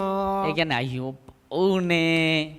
அன்பானவர்களே, கிறிஸ்தவர்களே, ප්‍රේමවන්තයනි කිතුනුවනි உங்களை காயப்படுத்தக்கூடிய வார்த்தைகள் உடையவர்கள், ඔබව තුවාල කරන ආකාරයෙන් වචන ප්‍රකාශ කරන අය, உங்களை காயப்படுத்தக்கூடிய பார்வை உள்ளவர்கள், ඔබ රිද්දන ඔබ තුවාල කරන බැල්මෝල් හෙලන අය, உங்களை காயப்படுத்தக்கூடிய நடத்தை உள்ளவர்கள், ඔබ තුවාල කරන ආකාරයෙන් හැසිරෙන අය, இவர்களுக்கு මේ අයට பிலேயோ அன்பு, ෆිලෝ ප්‍රේමය, ஸ்டோர்கே அன்பு ස්ටෝර්ගේ ප්‍රේමය காட்ட போக வேண்டாம். පෙන්නන්න යන්න එපා. You know, to those who like to hurt you, sting you, who like to see your destruction, who treat you as their enemy, don't show them phileo love, storge love. புரியுதா? ஆனால் ඒ වුණාට எல்லா மக்கள் மேலும் அகாப்பே அன்பை வைத்திரு. හැම කෙනෙක් මතම අගාපේ ප්‍රේමය But තියාගන්න. have agape love over them. So when you have agape love, what would you do? agape அன்பு இருந்தால் என்ன செய்வீர்கள்? ඒ අගාපේ ප්‍රේමය තිබුණ මොනවද කරන්නේ? நான் ஒன்றை சொல்லுகிறேன். එක දෙයක් කියන්නම්. அந்த என்னை என் பிள்ளையை அவமானப்படுத்தி எங்கள் அன்பை நிராகரித்தார்களே, අර දේවදාසයාගේ දරුවත් බැනලා උන්ව එපා කරානේ. அவர்கள் வீட்டுக்கு நான் போவேனா? ඔවුන්ගේ ගෙදරට යන්න ඕනේද? மமை ஐது යයිද? அவர்களோடு நான் பேசுவேனா? ඔවුන් එක කතා කරන්න ඕනේද? அங்க கண்டாலும் இங்க நைஸா ஓடி ஒளிஞ்சிருவேண்டா சாமி. අරහෙන් දැකනම් මෙන් ඉමීට මාරු වෙලා යනවා. ஏன்? ඇයි? அவர்கள் மேல் பிழையோ அன்பு, ஸ்டோர்கே லவ் அன்பு என்னால் காட்ட முடியாது. ඔවුන් මත ෆෙලෝ ප්‍රේමය ස්ටෝර්ගේ ප්‍රේමය දක්වන්න මට බැහැ. The family that rejected my storge love, I am not going to show them the storge love. I'm not going to show them the phileo love. But I will never stop showing them the agape love. அவர்கள் மேல் வைத்திருக்கிற agape அன்பை நான் ஒரு நாளும் மாற்றிக்கொள்ள முடியாது. හැබැයි ඔවුන් මත තබා තිබෙන ඒ අගාපේ ප්‍රේමය කවදාවත් මම නවත්වන්නේ නැහැ. அவர்களுக்காய் ஜெபிப்பேன். ඔවුන් උදෙසා යාච්ඤා කරනවා. அவர்களை நான் வெறுக்க மாட்டேன். ඔවුන් මං එපා කරන්නේ නැහැ. ஆனால் அவர்களோடு பழக மாட்டேன். හැබැයි ඔවුන් එක්ක මම එකතු වෙන්නේ I will not hate them. I will love them. I will pray for them. But I will maintain my distance from them. புரியுதா? இப்போ දැන් நானும் இவரும் දේවදාසයත් මමත් கல்யாணம் கட்ட இருக்கிறோம், இருந்தோம். இது ஒரு பொம்பளை, நான் ஒரு ஆம்பளை. දැන් මම එක ගැහණු කෙනෙක් දේවදාසයා පිරිමි කෙනෙක් කියලා හිතමු. අපි දෙන්නා විවාහ වෙලා ඉන්නවා. ஏன் தெரியுமா இப்படி சொல்ல வேண்டி இருக்குது? ඒ දන්නවද මෙහෙම කියන්න වෙලා තියෙන්නේ? ஆம்பளை கல்யாணம் கட்டுற காலத்துல வாழ்றோம்டா சாமி நம்ம. අපි ජීවත් වෙන්නේ පිරිමි විවාහ වෙන යුගයක. You know, I mean, imagine this is a woman and I am a man and we are engaged to marry. ஏதோ ஒரு பிரச்சனை வந்துருச்சு, මොකක් හරි ප්‍රශ්නයක් ආවා. கல்யாணம் கட்டல, දැන් විවාහ වුණේ නැහැ. பிரிஞ்சிட்டோம். වෙන් වුණා. அப்ப பிரிஞ்சிட்டா என்ன நடக்கும்? දැන් වෙන් වුණා පස්සේ මොනවද වෙන්නේ? இவர் எனக்கு செஞ்சதெல்லாம் எனக்கு கோபம், அவருக்கு நான் செஞ்சதெல்லாம் கோபம். දැන් මෙයා මට කරපු හැම දෙයකටම මන් තරහයි, මම කරපු හැම දෙයකටම මෙයාට තරහයි. So now that we are separated, அல்லது டிவோர்ஸ், டிவோர்ஸ் ஆகிட்டாங்களே, நிறைய பேர் டிவோர்ஸ் ஆகி இருக்கிறாங்களே. එහෙම නැත්නම් අපි හිතමු දික්කසාද වෙලා. அதனால் இவங்க செஞ்சதெல்லாம் இவங்களுக்கு பிடிக்காது, இவர் செஞ்சதெல்லாம் அவங்களுக்கு பிடிக்காது. They hate each other. දැන් මෙයා කරපු හැම දෙයක්ම මට දිරවන්නේ නැහැ, මං කරපු දේවල් මෙයාට දිරවන්නේ නැහැ. How should I show my Christian love to this girl or this guy? இந்த பிள்ளைக்கு அல்லது இந்த ஆம்பளைக்கு நான் எப்படி என்னுடைய கிறிஸ்தவ அன்பை காட்டுவேன்? මේ මගේ බිරිඳව හිටපු එහෙම නැත්නම් ස්වාමි පුරුෂයා හිටපු කෙනාට කොහොමද මම මගේ කිතුණු ප්‍රේමය දක්වන්නේ, පෙන්වන්නේ? பிள்ளையோ அன்பு காட்ட போகக்கூடாது. ෆිලියෝ ප්‍රේමය පෙන්වන්න යන්න හොඳ නැහැ. ஸ்டோர்கே அன்பு காட்ட போகக்கூடாது. ස්ටෝර්ගේ ප්‍රේමය දක්වන්න යන්න හොඳ නැහැ. ஏரோஸ் அன்பு நோ வே. ඊරෝස් ප්‍රේමය කොහොමත්ම නැහැ. விளங்குதா உங்களுக்கு? තේරෙනවද? Don't ever try to show phileo love, storge love, or never eros love. Okay? ஆனால் ஒரு நாளும் அகாப்பே அன்பை நிறுத்தக்கூடாது. හැබැයි කවදාවත් අගාපේ ප්‍රේමය නවත්තන්න හොඳ නැහැ. Don't ever stop loving with the agape love. Pray for her. Pray for him. ஜெபிங்க அவருக்கா. යාඥා කරන්න ඔහු දෙසා. ஆண்டவர் ஆசீர்வதிக்கணும்னு ஜெபி. දෙවියන් වහන්සේ ආශිර්වාද කරන්න ඕන කියලා යාඥා කරනවා. ஆனால் ඒ වුණත් நீங்கள் தூரமாய் இருங்க. ඔබ දුරින් සිටින්න. இப்ப விளங்குதா உங்களுக்கு? දැන් තේරෙනවද ඔබට? சில கிறிஸ்தவர்கள் கூட இருக்கிறார்கள். සමහර කිතුණෝ පවා ඉන්නවා. There are some Christians. My goodness, when I see those Christians, I run. I'm afraid of them more than I'm afraid of the devil, because I'm not afraid of the devil. சில கிறிஸ்தவர்களை பார்த்தா நான் அடுத்த பக்கம் திரும்பி ஓடுவேன். සමහර කිතුණෝ දැක්කාම උන් හිටින් අමතක කරලා දුවනවා. நான் பிசாசுக்கு பயமே இல்ல, ஆனா இந்த கிறிஸ்தவர்களுக்கு பயம். මම යකාට බය නැහැ, හැබැයි මේ කිතුණුවට බයයි. அப்போ சொல்லுவார்கள், එතකොට කියනවා உங்களுக்கு அன்பு இல்லையா? ඔබට ප්‍රේමේ නැද්ද? நல்லா கவனிங்க. හොඳට අවධානය දෙන්න. சில பேர் மேல் සමහර අය මත பிலேயோ, ஸ்டோர்கே, என்னது அடுத்தது, ஏரோஸ், இதெல்லாம் வைக்க முடியாது. ෆිලියෝස්, ස්ටෝර්ගේ, හීරෝස් ඒ මොකුත් තියාගන්න බෑ. You can't love everybody with your phileo love, your eros love, your storge love. But this verse says that we are indebted to everybody with the agape love. இந்த வசனம் சொல்லுகிறது හැබැයි මේ පදය කියනවා நாம் எல்லார் மேலும் அகாப்பே அன்பு வைக்க අපි හැමෝම මත අගාපේ ප්‍රේමය තියාගන්න நாம் கடனாளிகளாய் இருக்கிறோம். අපි ණයකාරයන්ව සිටිනවා කියලා. கடன் வாங்கினா என்ன செய்யணும்? ණයක් ගත්ත නම් මොනවද කරන්න ඕනේ? கொடுக்கணும். දෙන්න ඕනේ. If you borrow money, you have to return. So we owe people agape love. நாம் மக்களுக்கு அகாப்பே அன்பு கடன் கொடுக்க வேண்டி இருக்கிறது. අපි අනිත් අයට අගාපේ ප්‍රේමය ණයට දිය යුතුයි. ණයට දීම නෙවෙයි. ණය හැටියට ආපහු ගෙවන්න ඕන. අපි ණය අරන් තියනවා වගේ. ණය හැටියට ආපහු දෙන්න ඕනේ. அந்த கடன் ஒரு நாளும் முடியாது. ඒ ණය කවදාවත් නැති කරන්න බෑ. That love will never ever stop. Hey, do you understand that? Do you understand? உங்களுக்கு விளங்குதா? இப்ப நான் கூட நல்லா கவனிங்க. හොඳට අවධානය දෙන්න. சில பாஸ்டர்மார் இருக்கிறார்கள். සමහර දේවදාසු ඉන්නවා. அந்த பாஸ்டர்மாரோட நான் பழக முடியாது. ඒ දේවදාසයොත් එක්ක අපිට එකට ඉන්න බෑ. There are some pastors with who I cannot move. I'm telling you, hey, this is Christianity. ஒரு கவலைக்குரிய விஷயம் என்னவென்றால் ඉතා දුක්බර කාරණා මොකක්ද කියනවා නම් the most saddest thing that I see on the earth is there is no unity among Christians and no unity among pastors. இன்றைக்கு நிறைய ஊழியக்காரர்கள் மத்தியிலே கிறிஸ்தவர்கள் மத்தியிலே ஐக்கியம் கிடையாது. අද බොහෝ කිතුරුවන් මැදියත් බොහෝ දේව සේවකින් මැදියත් එකමුතුකම නැහැ. போட்டி பொறாமை சண்டை எரிச்சல் நிறைய இருக்கிறது. තරංගයේ ඉරිශ්‍යාව එපාවීම කෝපය මේ වගේ බොහෝ දේවල් There's a තියාගන්න. lot of jealousy, strife, envy, enmity within Christians and within pastors. So not every pastor likes me. எல்லா பாஸ்டருக்கும் என்னைய பிடிக்காது. ඒ නිසා බොහෝ දේවගැතිවරුන්ට දේවදාසයාව දිරවන්නේ නැහැ. என்னைய கண்டாலே சில பேருக்கு யாரோ எதையோ கண்ட மாதிரி. සමහරුන්ට දේවදාසයා දැක්කම අර මොකද්දෝ දැක්කා වගේ. You know, when some people, when they see me, it's like somebody seeing something. So I keep away from them. நான் அவங்களோட விலகி இருப்பேன். ඉතින් මම ඔවුන්ගෙන් අයින් වෙලා ඉන්නවා. ஏன்? ඇයි?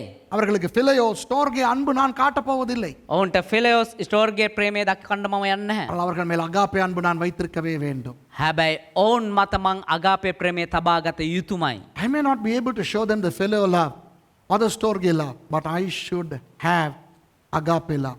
So I'm telling you, do not have agape love over anybody. agape அன்பை யார் மேலும் வைக்காமல் இருக்காதீர்கள். අගාපේ ප්‍රේමය කිසි කෙනෙක් මත තබා ගන්න නැතුව ඉන්න එපා. யாரையும் வெறுக்காதீர்கள். කිසිම කෙනෙක් එපා කරන්න එපා. Don't hate anybody. But it is okay if you don't show phileo love or storge love to everybody. Okay? And it's wonderful if you don't show erotic love to anybody other than your own spouse.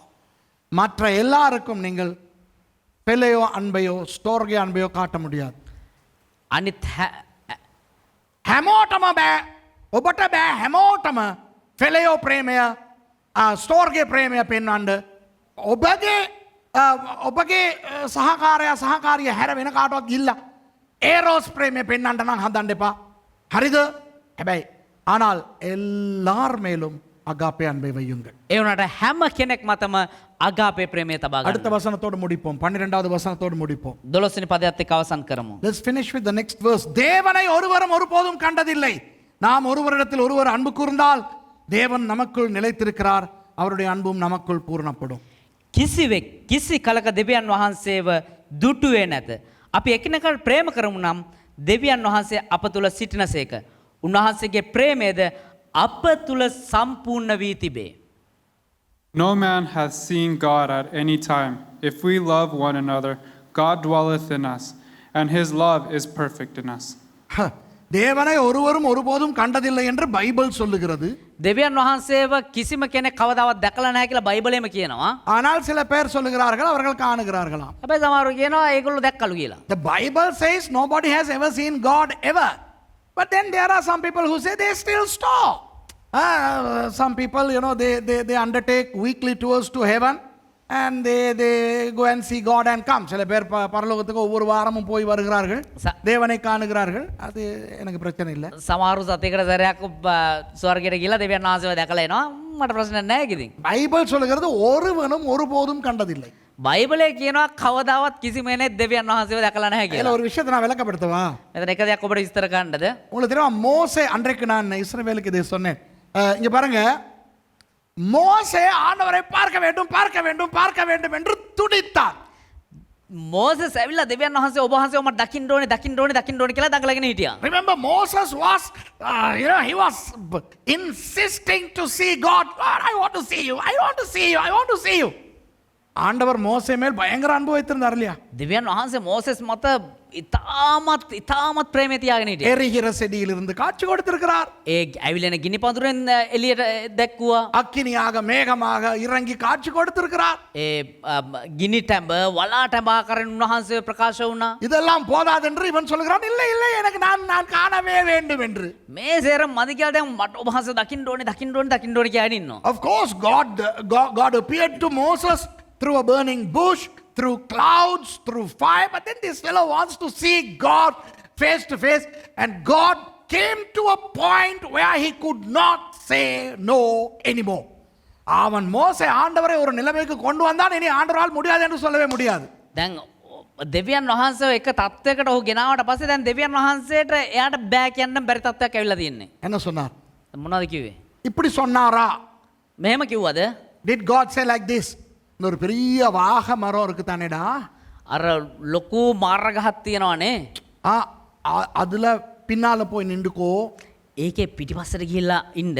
நான் சங்குன்னு இந்த இடத்தால போறேன், මං එතනින් ශංගාල යන්නම්. அந்த கெப்பால பாத்துக்கோ சொன்னாரா? ඒ එතන තියෙන හිදසෙන් බලන්න. There is this huge oak tree and I'm going to pass from the other side. You can look at me from this side. Did God say that? No. එහෙම කිව්වේ නැහැ. இல்லைனா ஆண்டவர் சொன்னாரா?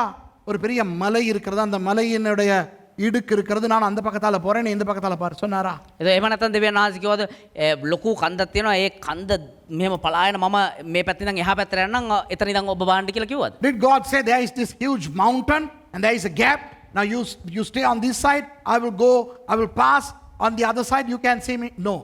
But God chose a huge rock. ஆண்டவர் ஒரு பெரிய பர்வதத்தை தான் தெரிவு செய்தார். දෙවියන් වහන්සේ විශාල පර්වතයක් තමයි තෝරගත්තේ. அந்த பர்வதத்தின் இடுக்கில் ඒ පර්වතයේ එක පිපුරුමක් තුලින් அந்த பக்கத்தாலே நான் போகிறேன், මම එහා පැත්තට යන්නම් நீ இந்த பக்கத்தாலே இருந்து பார் என்று சொல். නුඹ මේ පැත්තේ ඉඳලා බලපන් කියලා කිව්වා. God said, now there is this rock and there is a little gap, I will pass from the other side and you can see me from this side. Okay? அது நடந்தது. மோசே இந்த பக்கம் இருந்து பார்த்து கொண்டிருந்தார், ඒක සිද්ධ වුණා. මෝසෙස් මේ පැත්තේ ඉඳන් බලාගෙන හිටියා. தேவன் அந்த பக்கத்தாலே போனார். දෙවියන් වහන්සේ එහා පැත්තෙන් ගමන් කරා. அந்த இடுக்கின் வழியே வந்து அந்த தேவனுடைய வெளிச்சம் மோசேயினுடைய முகத்தில் பட்டதும் අර ඒ පිපුරුම තුලින් ආවා වූ දෙවියන් වහන්සේගේ ඒ ආලෝකය මෝසෙස්ගේ මුහුණේ වැදිලා மோசேயினுடைய முகம் எந்த அளவு பிரகாசித்தது என்றால், මෝසෙස්ගේ මුහුණ කොයිතරම් දුරට බබලන්න පටන් ගත්තද කියනවනම් மக்களால் அவருடைய முகத்தை இனி பார்க்க கூட முடியாமல் போய்விட்டது. මිනිස්සුන්ට ඔහුගේ මුහුණ ආයේ බලන්නවත් බැරි තරමටපත් වුණා. சாக்கு துணி போட்டு மூடினார்கள். ගෝණියක් දාලා වැහුවා මුහුණ. You know, when Moses saw the afterglow of God, it was just an afterglow, not even the real glow. The light struck Moses so hard that people could not see Moses' face for a few days. They had to cover his face with a sackcloth. இது ஒரு அடையாளம், typology. මේක එක මේ සලකුණක්. பர்வதம், கல் என்று சொல்லப்படுகின்ற Petra யார்? මේ පර්වතය පෙට්‍රා කියන්නේ කවුද? இயேசுவானவர். යේසුස් වහන්සේ. Who is the Petra? Remember when Peter was told, hey, you are Kepha, meaning Petros, a little pebble. Jesus connoted himself as Petra, the huge rock.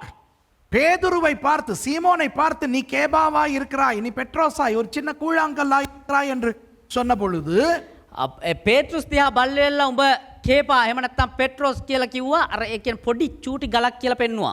இந்த பர்வதத்தின் மேல் என் சபையை கட்டுவேன் என்று தன்னை குறித்து பெட்ரா என்று குறிப்பிட்டார் இயேசுவானவர். මේ පර්වතය මත සභාව ගොඩනගමු කියලා උන්වහන්සේ තමන් වහන්සේව පෙන්නුවා. அப்போ பர்வதமானவர், பெரிய கல்லானவர், பெட்ராவானவர் யார்? එමනම් පර්වතය විශාලූ ගල පෙට්‍රා කියන්නේ කවුද? இயேசுவானவர். යේසුස් වහන්සේ. So who is the Petra? Who is that rock? Jesus. அப்போ தேவனை ஒருமுறை தோமா என்று நினைக்கிறேன் வந்து சொல்லுகிறார் இயேசுவை பார்த்து, තෝමස් කියලා හිතනවා එක වෙලාවක ඇවිල්ලා කියනවා යේසුස් වහන්සේ ගාවට எங்களுக்கு பிதாவை காட்டுங்களேன் என்று. අපිට පියාණන් වහන්සේ පෙන්වන්නකෝ කියලා. One day I think it was Thomas who comes to Jesus and says, Master, show us the Father. Jesus says, hey, if you have seen me, you have seen the Father. என்னை கண்டவன் என் பிதாவை கண்டான் என்று சொல்லுகிறார். මා දුටු කෙනා පියාණන් වහන්සේව දුටුවා කියලා කියනවා. இந்த பர்வதமானவர் මේ පර්වතයාණන් වහන්සේ நமக்கு வார்த்தையால் வெளிப்பட்டிருக்கிறார் அல்லவா? අපිට වචනය තුලින් එළිදරව් වෙලා තියෙනවද නැද්ද? This rock, Jesus, has been revealed to us through the Word. In the beginning was the Word, and the Word was with God, and the Word was with God. Word was God. ஆதியிலே வார்த்தை இருந்தது, அந்த வார்த்தை தேவனிடத்தில் இருந்தது, அந்த வார்த்தை தேவனாய் இருந்தது. පටන් ගැනීමේදී දෙවියන් වහන්සේ සිටිසේක, දෙවියන් වහන්සේ සමග වාක්‍යano සිටිසේක, වාක්‍යano දෙවියන් වහන්සේව සිටිසේක. அந்த வார்த்தை எனும் பர்வதமாகிய இயேசுவின் ஊடாகத்தான் பிதாவை நாம் பார்க்க முடியும். அந்த மகிமை நம்ம மேல் வரும். ඒ පර්වතය වන්නාවේ වාක්‍යාණන් වහන්සේ යේසුස් ක්‍රිස්තුස් වහන්සේ තුලින් තමා අපිට දෙවියන් වහන්සේව දකින්න හැකි It වන්නේ. is from the word of God, which is the revealed rock, the word Jesus, that we are able to see the glory of the Father, which will come on to us. அந்த மகிமை எப்படி மோசையின் மேல் வந்ததோ அதுபோல நம் மேலும் அந்த மகிமை வரும். ඒ මහිමය මෝසෙස් මතට කොහොමද ආවේ? ඒ ආකාරයෙන් අපි මතට පැමිණෙනවා. தேவனை ஒருவனும் ஒருபோதும் வேறு விதத்தில் கண்டதில்லை. දෙවියන් වහන්සේව කිසිම කෙනෙක් කොයිම ආකාරකින්වත් දැක නැහැ. Nobody has ever seen God in any other way than the Bible. So if you want to see God, the only way is to see him through the word of God. தேவனை நாம் காணுவதற்கு ஒரே வழி தேவனுடைய வார்த்தை. අපිට දෙවියන් වහන්සේව දකින්න තියෙන එකම මාර්ගය දෙවියன் වහන්සේගේ වචනය. நாம் ஒருவரோடொருவர் அன்பு கூர்ந்தால் இந்த வசனம் சொல்லுகிறது, මේ වචනේ කියන අපි එකිනෙකාට ප්‍රේම කළා නම් தேவன் நமக்குள் நிலைத்திருக்கிறாராம். දෙවියන් වහන්සේ අපි තුල සිටිනවා කියලා. If we love one another, then God will remain in us. அன்பானவர்களே நல்லா கவனிங்க, ප්‍රේමාන්තින හොඳට අවධානය දෙන්න. முடிக்க போகிறேன். අවසන් කණ්ඩ යන්නේ. எந்த அளவு இருதயத்தில் நீங்கள் அன்பு நிறைந்தவர்களாய் இருந்தாலும் කොයි තරම් දුරට ඔබ ඔබේ හදවතේ ප්‍රේමයෙන් පිරලා හිටියත් ஆண்டவர் உங்களுக்குள் இருக்க மாட்டார். දෙවියන් වහන්සේ ඔබ තුළ ඉන්නේ ඔබ තුල ඉන්නේ නැහැ. It doesn't matter how much your heart is filled with love, God is not going to be there. Why? That love is called storge. ஏனென்றால் இருதயத்தின் அன்புக்கு பேர் ஸ்டோர்கே. ඒ කියනවා නම් හදවතේ තිබෙනා ප්‍රේම ඇවිල්ලා ස්ටෝර්ගේ. தலையில எந்த அளவு பாசம், நேசம், பரிவு, காதல் நீங்கள் வைத்திருந்தாலும் ஆண்டவர் உங்களுக்குள்ள இருக்க மாட்டார். ஏனென்றால் அந்த அன்புக்கு பெயர் பிள்ளையோ. ඔබේ ඔළුව තුල ඔබ තරම් ඔබ කොයි තරම් දුරට ප්‍රේමය, ආලය, සෙනෙහස මොන දේ තියාගෙන හිටියත් දෙවියන් වහන්සේ ඔබ තුල ඉන්නේ. ඇයි කියනවා නම් ඒක ෆිලියෝස් ප්‍රේමය. It doesn't matter how much love you have in your head. You know, you may have concern, care, love, magnanimity, what not. God is not going to be in you because that's filial love. That is why out there in the world, there are so many people full of filial love and storge love, but they don't have God. அதனால தான் உலகத்தில் எத்தனையோ பேர் இருக்கிறார்கள், ඒ නිසා තමයි ලෝකයේ කොච්චර දෙනෙක් ඉන්නවා அன்பு, பாசம், பரிவு, கருணை இவற்றால் நிறைந்தவர்கள், ஆனால் அவர்களுக்குள் தேவன் இல்லை. ඔවුන් ප්‍රේමය, සෙනෙහස, අනුකම්පාව, කරුණාව මේ වගේ දේවල් වලින් පිරලා ඉන්නවා. හැබැයි ඔවුන් තුල දෙවියන් වහන්සේ නැහැ. அகாபே நமது ஆவியிலே இருக்கிறது.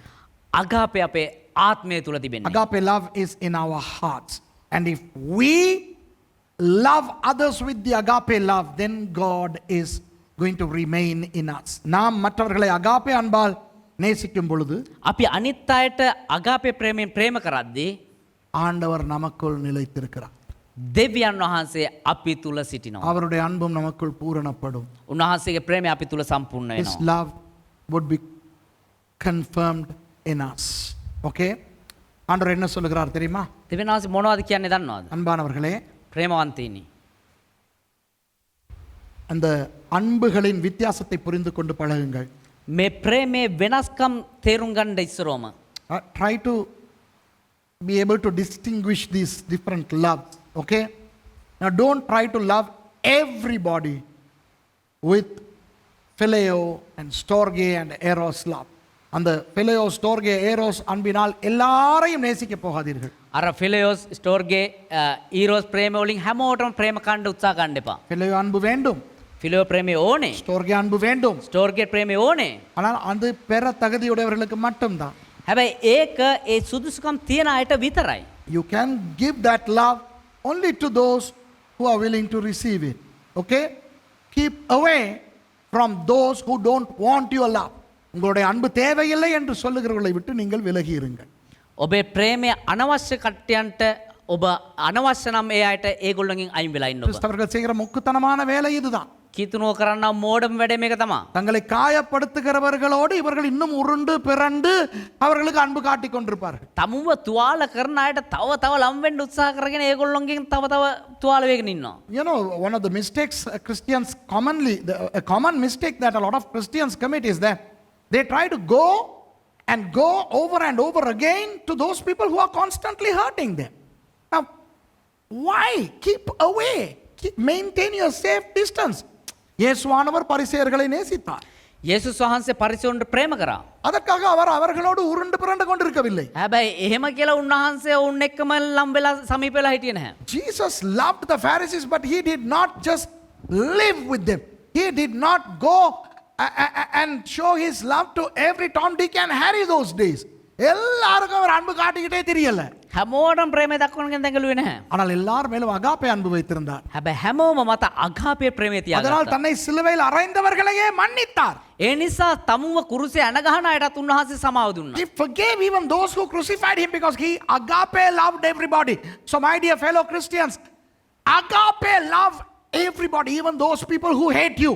உங்களை வெறுக்கிறவர்களை, உங்களை அழிக்க நினைக்கிறவர்கள், கிறிஸ்தவர் அல்லாதவர்கள் எல்லாரையும் அகாப்பே அன்பால் நேசியுங்கள். ඔබට වෛර කරන අයට, ඔබට ඔබ එපා කරන අය, ඔබ විනාශ කරන්න හිතන අය, මේ හැමෝටම ඔබ අගාපේ ප්‍රේමය දක්වන්න. அகாப்பே அன்பு. ඒක අගාපේ ප්‍රේමය. எல்லாருக்கும் ஃபெலையும் ஸ்டோர்கேயும் காட்டிக் கொண்டு திரிய வேண்டாம். හැමෝටම ෆෙලයෝස් ස්ටෝර්ගේ පෙන්නකින් දකලන්න එපා. அப்புறம் அந்த நல்ல பாம்புக்கு வலையிலிருந்து காப்பாற்றினவனுக்கு நடந்தது தான் உங்களுக்கும் நடக்கும். ඊට පස්සේ මොනවද වෙන්නේ? අර ණයාව අර දැලේ පැටලා ඉද්දි බේර ගන්න ගියපු කෙනාට වෙච්ච දේ තමයි වෙන්නේ. பாஸ்டர் எப்ப பார்த்தாலும் என்னைய வெட்டிக்கிட்டே இருக்கிறாங்க ஒருத்தவங்க. පාස්ටර් කොයි වෙලාවෙ වෙලොත් එක්කෙනෙක් මාව කපාගෙනම ඉන්නවා. இருந்தாலும் பாஸ்டர் பரவாயில்லன்னு நான் அவங்களோட எப்ப பார்த்தாலும் நான் போவேன். நாங்க அன்பு காட்டணும் தானே. ඒනට කමන්නේ නැහැ පාස්ටර්, මම එයාට ප්‍රේමය දක්වන්න ඒ නිසා මම එයාත් එක්ක එකතු වෙන්න උත්සාහ කරනවා. ஆனா எப்ப பார்த்தாலும் என்னைய தாக்கிட்டே இருக்கிறாங்க. ඒ උනාට කොච්චර බැලුවත් හැම ඒ වෙලාවෙම මාව එපා කරගෙන ඉන්නවා. ஏன் போற? ඇයි යන්නේ? ஏன் காயப்பட்டுக்கிற? ඇයි මේ තුවාල කරගන්නේ? உன் வேலையை பார்த்துக்கிட்டு இரு. ඔයාගේ වැඩේ බලාගෙන ඉන්නකෝ. பாஸ்டர் அன்பு காட்டணும்ல. පාස්ටර් ප්‍රේමය දක්වන්න ඕනේ அது නේ. அகாப்பே. ඒ අගාපේ. அவர்களுக்காய் ஜெபியுங்கள். ඔවුන් දිසා යාඥා அவர்களை කරන්න. வெறுக்காதீர்கள். ඔවුන් එපා කරන්න එපා. என்றாவது அவர்கள் உங்களுடைய அன்பை விரும்பினால் போங்கள், உதவி செய்யுங்கள், காப்பாற்றுங்கள். சும்மா போய் உருண்டு பிறண்டு காயமாகி கொண்டு தேவனை திட்டிக் கொண்டிருக்காதீர்கள். කවද හරි ඒගොල්ලෝ ඔයාගේ ප්‍රේමය අපේක්ෂා කරා නම් එදාට යන්න ප්‍රේමය දක්වන්න උදව් කරන්න ඒගොල්ලොත් එක්ක එකතු වෙන්න. එහෙම කියලා එහෙම නැතුව ගිහිල්ලා ඔයා එකතු වෙන්න ගිහිල්ලා තුවාල කරගෙන ඔයා වේදනාවටපත් වෙන්න தனது එපා. ஊழியத்தின் ஆரம்பத்திலே நாசரேத்திலிருந்து இயேசுவை தள்ளிக்கொள்ள பார்த்தார்கள். තමුන්ගේ සේවය ආරම්භයේදී නාසරෙත් වලින් යේසුස් ක්‍රිස්තුස් වහන්සේ නාසරෙත් වල එක ස්ථානයේදී උන්වහන්සේව තල්ලු කරන්න හැදුවා. Luke chapter 4, you know, Jesus was, the people from Nazareth attempted to kill Jesus from Nazareth. After that, Jesus never went to Nazareth, you know. அதுக்கு பிறகு இயேசுவானவர் நாசரேத் பக்கம் போகவே இல்லை. ඊට පස්සේ යේසුස් වහන්සේ නාසරෙත් පැත්තවත් ගියේ නැහැ. அப்ப அவர் நாசரேத்தை வெறுக்கிறாரா? ඒතර උන්වහන්සේ නාසරෙත් ප්‍රදේශය එපා කරනවාද? இல்லை. பிள்ளையோ ஸ்டோர்கே நிறுத்தி விட்டார். නෑ. ස්ටෝර්ගේ ෆෙලෝස් එහෙම නැවැත්තුවා. ஆனால் அகாப்பே அன்பை வைத்திருந்தார். හැබැයි අගාපේ ප්‍රේමය තියාගත්තා. He stopped showing them the phileo storge love, but he agape love. I have a lot of classmates of mine. I mean, even last night I was looking at the way they are connecting through Zoom and they want reunion, get together. But I can't. Not that I hate them. I love them with the agape love, but I don't want to show them phileo love or storge love because they are not worthy to receive my phileo or storge love. என்னோடு படித்த மாணவர்களுடைய ஒரு குழாம் இருக்கிறது. දේවදාසයත් එක්ක ඉගෙන ගත්ත සමහර ශිෂ්‍යෝ பரண சமாரணமே சிஷ்யன்கிற குரூப் එක ඉන්නවා. ඉතින් அவர்கள் சொல்லுகிறார்கள், நாங்கள் எல்லாரும் ஜூமிலே ஒன்று கூடுவோம், அந்த ஹோட்டலில் மீட் பண்ணுவோம், இந்த ஹோட்டலில் மீட் பண்ணுவோம் என்று சொல்லுகிறார்கள். ඒගොල්ලෝ කියනවා Zoom app එක හරහා අපි එකතු වෙමු අර හොටල් එකේදී අපි හම්බෙමු කියලා. ஆனால் நான் இவற்றுக்கு போக மாட்டேன். ஏன்? හැබැයි දේවදාසයා ඒ දේවල් වලට යන්නේ ඇයි? அவர்களை யாரையும் நான் வெறுக்கவில்லை. ඒ එක්කෙනෙක්වත් එපා කරන්නේ නැහැ. அவர்கள் என்னுடைய பிழையோ ஸ்டோர்கே அன்பை ஏற்றுக்கொள்ள தகுதி இல்லாதவர்கள் இருக்கிறார்கள் அங்கே நிறைய பேர். ඒ වුණාට ඒ බොහෝ දෙනෙක් දේවදාසයාගේ ස්ටෝර්ගේ ෆෙලෝස් ප්‍රේමය ලබන්ට නුසුදුස්සම්ව සිටිනවා. ஆகவே நான் விலகி இருக்கிறேன். ඒ නිසා ඔහු අයින් වෙලා ඉන්නවා. அநேக பாஸ்டர்மாரை விட்டு நான் விலகி இருக்கிறேன். බොහෝ දේවදාසයන් වෙතින් මම අයින් වෙලා ඉන්නවා. පැත්තකට වෙලා ඉන්නවා. I have separated myself from a lot of pastors. நிறைய சபைகளுக்கு நான் போவது கிடையாது. බොහෝ සභාවන් වලට දේවදාසයා යන්නේ නැහැ. ஏன்? ඇයි? அவர்களை நான் வெறுக்கிறேனா? දේවදාසයා ඔවුන්ව එපා කරනවද? அவர்களும் என்னுடைய சகோதரர்கள் தானே. ඔවුනුත් දේවදාසයාගේ සහෝදරයන්නේ. Why don't I go to some churches? Why don't I associate with some pastors? Is it because I hate them? No, they are my brothers and sisters. But I'm not going to show them phileo or storge, but I have agape for them. அவர்களுக்கு நான் காட்ட phileo storgeயும் இல்லை, agape காட்டுவேன். ඔවුන්ට ෆෙලෝස් ස්ටෝර්ගේ ප්‍රේමය දක්වන්නේ නැහැ. හැබැයි අගාපේ ප්‍රේමය දක්වනවා. இப்ப விளங்குதா? දැන් තේරෙනවද? அன்பு அன்பு என்று சொல்லி சும்மா காயப்பட்டு கொண்டும் காயப்படுத்தி கொண்டும் திரிவதை நிறுத்தி விடுங்கள். ප්‍රේමය කියන අනිත් අය තුවාල කරගෙනත් ඒ වගේම තමුන්ව තුවාල කරගෙනත් දඟලන්න එපා. Stop hurting people and being hurt by people using the word love. Okay? Just show agape love from a safe distance. ஒரு போதிய அளவு தூரத்திலே, பாதுகாப்பான தூரத்திலே இருந்து agape அன்பை காட்டுங்கள் போதும். ඒ කියන්නේ අතේ දුරින් තියාගෙන අගාපේ ප්‍රේමය දක්වන්නේ හොඳයි. ஜெபம் பண்ணி முடிப்போமா? අපි යාඥා කළ අවසන් කරමුද? Okay, shall we pray and close?